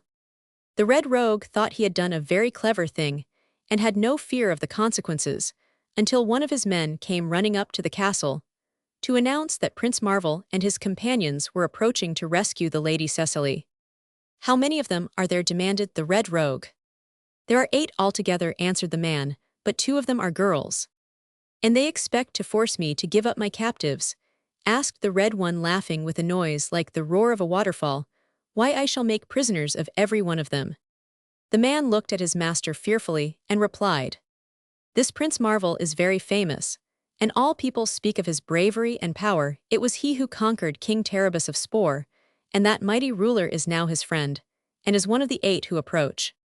The Red Rogue stopped laughing, for the fame of Spore's terrible king had long ago reached him, and he reflected that anyone who could conquer the army of giants and dwarfs and grey men that served Terebus must surely be one to be regarded seriously. Moreover, and This was a secret Red Rogue had never been able to gain the strength to correspond with his gigantic size, but had ever remained as weak as when he was a puny boy, so he was accustomed to rely on his cunning. And on the terror, his very presence usually excited to triumph over his enemies, and he began to be afraid of this prince. "You say 2 of the party are girls?" he asked. "Yes," said the man, "but also among them are King Terebus himself, and the renowned Wul Takim, formerly king of thieves, who was conquered by the prince, although accounted a hard fighter, and is now his devoted servant, and there are 2 old men who are just alike, and have a very fierce look about them. They are said to come from the hidden kingdom of Twi." By this time, the Red Rogue was thoroughly frightened, but he did not yet despair of defeating his enemies. He knew better than to attempt to oppose Prince Marvel by force, but he still hoped to conquer him by trickery and deceit. Among the wonderful things that the Red Rogue's former master, the wise scholar and magician, had made were 2 large enchanted mirrors, which were set on each side of the great hallway of the castle. Heavy curtains were drawn over the surfaces of these mirrors, because they both possessed a dreadful magical power, for whenever anyone looked into one of them, his reflection was instantly caught and imprisoned in the mirror, and his body at the same time became invisible to all earthly eyes, only the mirror retaining his form. While considering a way to prevent the prince from freeing the Lady Cecily, the Red Rogue happened to think of these mirrors, which had never yet been used, so he went stealthily into the great hall, and drew aside the covering from one of the mirrors. He did not dare look into the mirror himself, but hurried away to another room, and then sent a page up a back stairway to summon the Lady Cecily and her 2 maids into his presence. The girls at once obeyed, for they greatly feared the Red Rogue, and of course they descended the front stairway and walked through the great hall. At once the large mirror that had been exposed to view caught the eye of Cecily, and she paused to regard her reflection in the glass. Her 2 companions did likewise, and instantly all 3 girls became invisible, while the mirror held their reflections fast in its magic surface. The Red Rogue was watching them through a crack in the door, and seeing the girls disappear, he gave a joyful laugh and exclaimed, "Now let Prince Marvel find them if he can." The 3 girls began to wander aimlessly through the castle, for not only were they invisible to others, but also to themselves, and to one another, and they knew not what to do nor which way to turn. The Enchanted Mirrors. Presently Prince Marvel and his party arrived and paused before the doors of the castle, where the Red Rogue stood bowing to them with mock politeness, and with an evil grin showing on his red face. "I come to demand the release of the Lady Cecily and her companions," Prince Marvel announced in a bold voice, "and I also intend to call you to account for the murder of Baron Murd." "You must be at the wrong castle," answered the Red One, "for I have murdered no baron, nor have I any Lady Cecily as prisoner." "Are you not the Red Rogue of Donna?" demanded the prince. "Men call me by that name," acknowledged the other. "Then you are deceiving me," said the prince. "No, indeed," answered the Red Rogue mockingly, "I wouldn't deceive anyone for the world. But if you don't believe me, you are welcome to search my castle." "That I shall do," returned the prince sternly, "whether I have your permission or not," and he began to dismount, but Nerl restrained him, saying, "Master, I beg you will allow me to search the castle, for this Red Rogue is playing some trick upon us, I am sure, and if anything happened to you there would be no one to protect the little High Kai and our other friends." "But suppose something should happen to you?" inquired the prince anxiously. "In that case," said Nerl, "you can avenge me." The advice was so reasonable, under the circumstances, that the prince decided to act upon it. "Very well," said he, "go and search the castle, and I will remain with our friends, but if anything happens to you, I shall call the Red Rogue to account." So Nerl entered the castle, passing by the huge form of its owner, who only nodded to the boy and grinned with delight. The esquire found himself in the great hall and began to look around him, but without seeing anyone then, he advanced a few steps, and to his surprise discovered a large mirror in which were reflected the faces and forms of 3 girls, as well as his own. "Why, here they are," he attempted to say, but he could not hear his own voice. He glanced down at himself, but could see nothing at all, for his body had become invisible. His reflection was still in the glass, and he knew that his body existed the same as before, but although he yet saw plainly the hall, and all that it contained, he could see neither himself, nor any other person of flesh. After waiting a considerable time for his esquire to reappear, Prince Marvel became impatient. "What have you done with Nerl?" he asked of the Red Rogue. "Nothing," was the reply. "I have been here plainly within your sight, every moment." "Let me go and find him," exclaimed King Terribus, and rushed into the castle before the prince could reply. But Terribus also encountered the enchanted mirror, and the prince waited in vain for his return. Then Woltakim volunteered to go in search of the others, and drew his big sharp sword before entering the hall, but an hour passed by, and he did not return. The Red Rogue was overjoyed at the success of his stratagem, and could scarce refrain from laughing outright at the prince's anxiety. Marvel was really perplexed. He knew some treachery was afoot, but could not imagine what it was. And when the pretty High Ki declared their intention of entering the castle, he used every endeavor to dissuade them, but the twin girls would not be denied. So great was their curiosity, so the prince said, "Well, we will all go together, so that the Ki and I may be able to protect you." The Red Rogue gladly granted them admittance, and they passed him and entered the great hall. The place appeared to them to be completely empty, so they walked along and came opposite the mirror. Here all stopped at once, and the twin High Ki uttered exclamations of surprise, and the twin Ki shouted great kikaku. For there in the glass were the reflections of the three girls and Nurl and King Terribus and Woltakim, and there were also the reflections of the twin High Ki, and the twin Ki. Only Prince Marvel's reflection was missing. And this was because of his fairy origin, for the glass could reflect and hold only the forms of mortals. But the prince saw the reflections of all the others, and then made the discovery that the forms of the Ki and the High Ki had become invisible. No one, except himself, appeared to be standing in the great hall of the Red Rogue's castle, yet grouped within the glass were the likenesses of all his friends, as well as those of Lady Cecily and her companions, and all were staring back at him earnestly, as if imploring him to save them. The mystery was now explained, and Prince Marvel rushed from the hall to find the treacherous Red Rogue, but that clever trickster had hidden himself in an upper room, and for the present was safely concealed.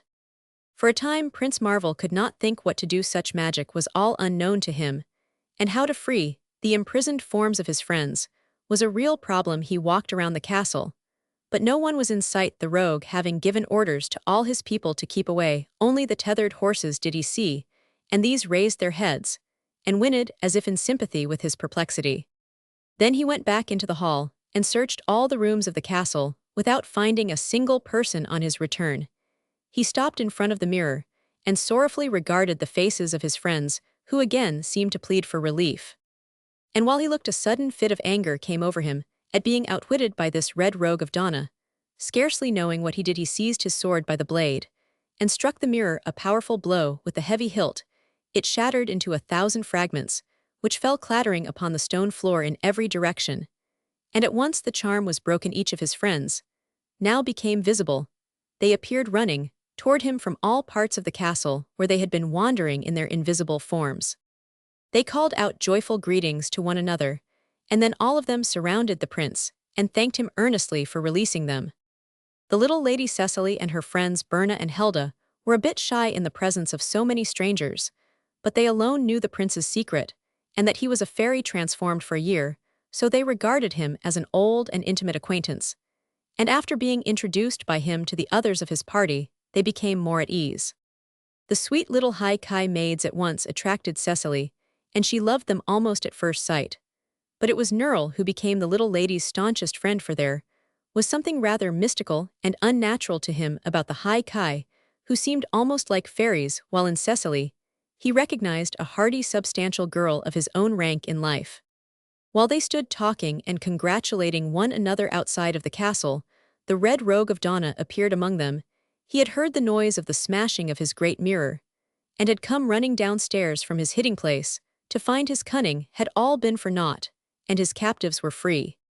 A furious anger then took possession of the rogue, and forgetting his personal weakness, he caught up a huge battle-axe and rushed out to hurl himself upon Prince Marvel, intending to do him serious injury. But the prince was not taken unawares. He saw the Red Rogue coming, and met him with drawn sword, striking quickly at the arm that wielded the big axe. The stroke was as sure as it was quick, and piercing the arm of the giant, caused him to drop the axe with a howl of pain. Then Prince Marvel seized the Red Rogue by the ear, which he was just tall enough to reach, and dragged him up the steps and into the castle, the big fellow crying for mercy at every step and trembling like a leaf through cowardice. But down the hall Marvel marched him seeking some room where the rogue might be safely locked in the great curtain that covered the second enchanted mirror. Now caught Prince Marvel's eye, and still holding his prisoner by the ear, he reached out his left hand and pulled aside the drapery. The red rogue looked to see what his captor was doing, and beheld his own reflection in the magic mirror. Instantly, he gave a wild cry and disappeared, his body becoming absolutely invisible, while his coarse red countenance stared back from the mirror. And then Prince Marvel gave a sigh of relief and dropped the curtain over the surface of the mirror, for he realized that the red rogue of Donna had at last met with just punishment and was safely imprisoned for all time. The adventurers separate. When Prince Marvel and his friends had ridden away from the castle, the savage followers of the Red One came creeping up to listen for their master's voice. But silence reigned in every part of the castle, and after stealing fearfully through the rooms, without seeing anyone, the fellows became filled with terror and fled from the place, never to return. And afterward, the neighbors whispered that the castle was haunted by the spirit of the terrible red rogue, and travelers dared not stop in the neighborhood, but passed by quickly and with averted faces. The prince and his party rode gaily along toward the kingdom of Heg, for Nerl had invited them all to visit his father's castle. They were very happy over their escape, and only the little Lady Cecily became sad at times when she thought of her father's sad fate. The Baron Negger, who was Nerl's father, was not only a wealthy nobleman, but exceedingly kind and courteous, so that every member of Prince Marvel's party was welcomed to the big castle in a very hospitable manner. Nerl was eagerly embraced by both his father and mother, who were overjoyed to see him return safe and sound after his wanderings and adventures. "And have you been cured of your longing for something that you cannot have?" asked the Baron anxiously. "Not quite," said Nerl, laughing, "but I am more reconciled to my lot, for I find wherever I go people are longing for just the things they cannot get, and probably would not want if they had them, so as it seems to be the fate of most mortals to live unsatisfied, I shall try hereafter to be more contented." These words delighted the good Baron, and he gave a rich and magnificent feast in honor of his son's return. The High Ki of Twi, after passing several pleasant days at Nerl's home, now decided that they had seen enough of the world, and would be glad to return to their own kingdom, where all was peaceful and uneventful, and rule it to the end of their days. So the Baron furnished them an escort of 20 men-at-arms, and these conducted the High Ki and the aged Ki safely back to the hole in the head. And after they had entered the land of Twi, the first act of the High Ki was to order the hedge repaired and the hole blocked up, and I have never heard that anyone from that time forth ever succeeded in gaining admittance to the hidden kingdom, so its subsequent history is unknown. King Terabus also bade the prince an affectionate farewell and rode back to his own kingdom, and burly Wal Takim accompanied him as far as the cave where the 58 reformed thieves awaited him. Nerl's mother gladly adopted the Lady Cecily and her 2 companions, and thereafter they made their home at the Baron's castle, and years afterward, when they had grown to be women, Cecily was married to Nerl and became the lady of the castle herself. Prince Marvel enjoyed the feasting and dancing at the castle very much, but after the party began to break up and the High Ki and the Ki had left him, as well as King Terabus and honest Wal Takim, the young knight grew thoughtful and sometimes uneasy, and his happy laugh was less frequently heard. Nerl often regarded his young master with a feeling of awe, for there occasionally came a look into Marvel's eyes that reminded him more of the immortals than of any human being. But the prince treated him with rare kindness, and always pressed Nerl's hand affectionately when he bade him good night, for he had grown fond of his esquire. Also they had long conversations together, during which Nerl gleaned a great deal of knowledge, and received some advice that was of much use to him in his later life. One day Prince Marvel sought out Lady Cecily and said, "Will you ride with me to the forest of Lurla?" Willingly, she answered, and calling Berna and Helda to attend them, they mounted their horses and rode swiftly away, for it was a long distance to Lurla. By noon, the party entered the forest, and although the path they traversed was unknown to the girls, who had usually entered the forest from its other side, near to where the Baron Merd's castle had stood, the prince seemed to have no difficulty in finding his way. He guided them carefully along the paths, his handsome war-charger stepping with much grace and dignity, until at length they came to a clearing. Here the prince paused abruptly, and Cecily looked around her, and at once recognized the place. Why, she exclaimed in surprise, it is the fairy bower.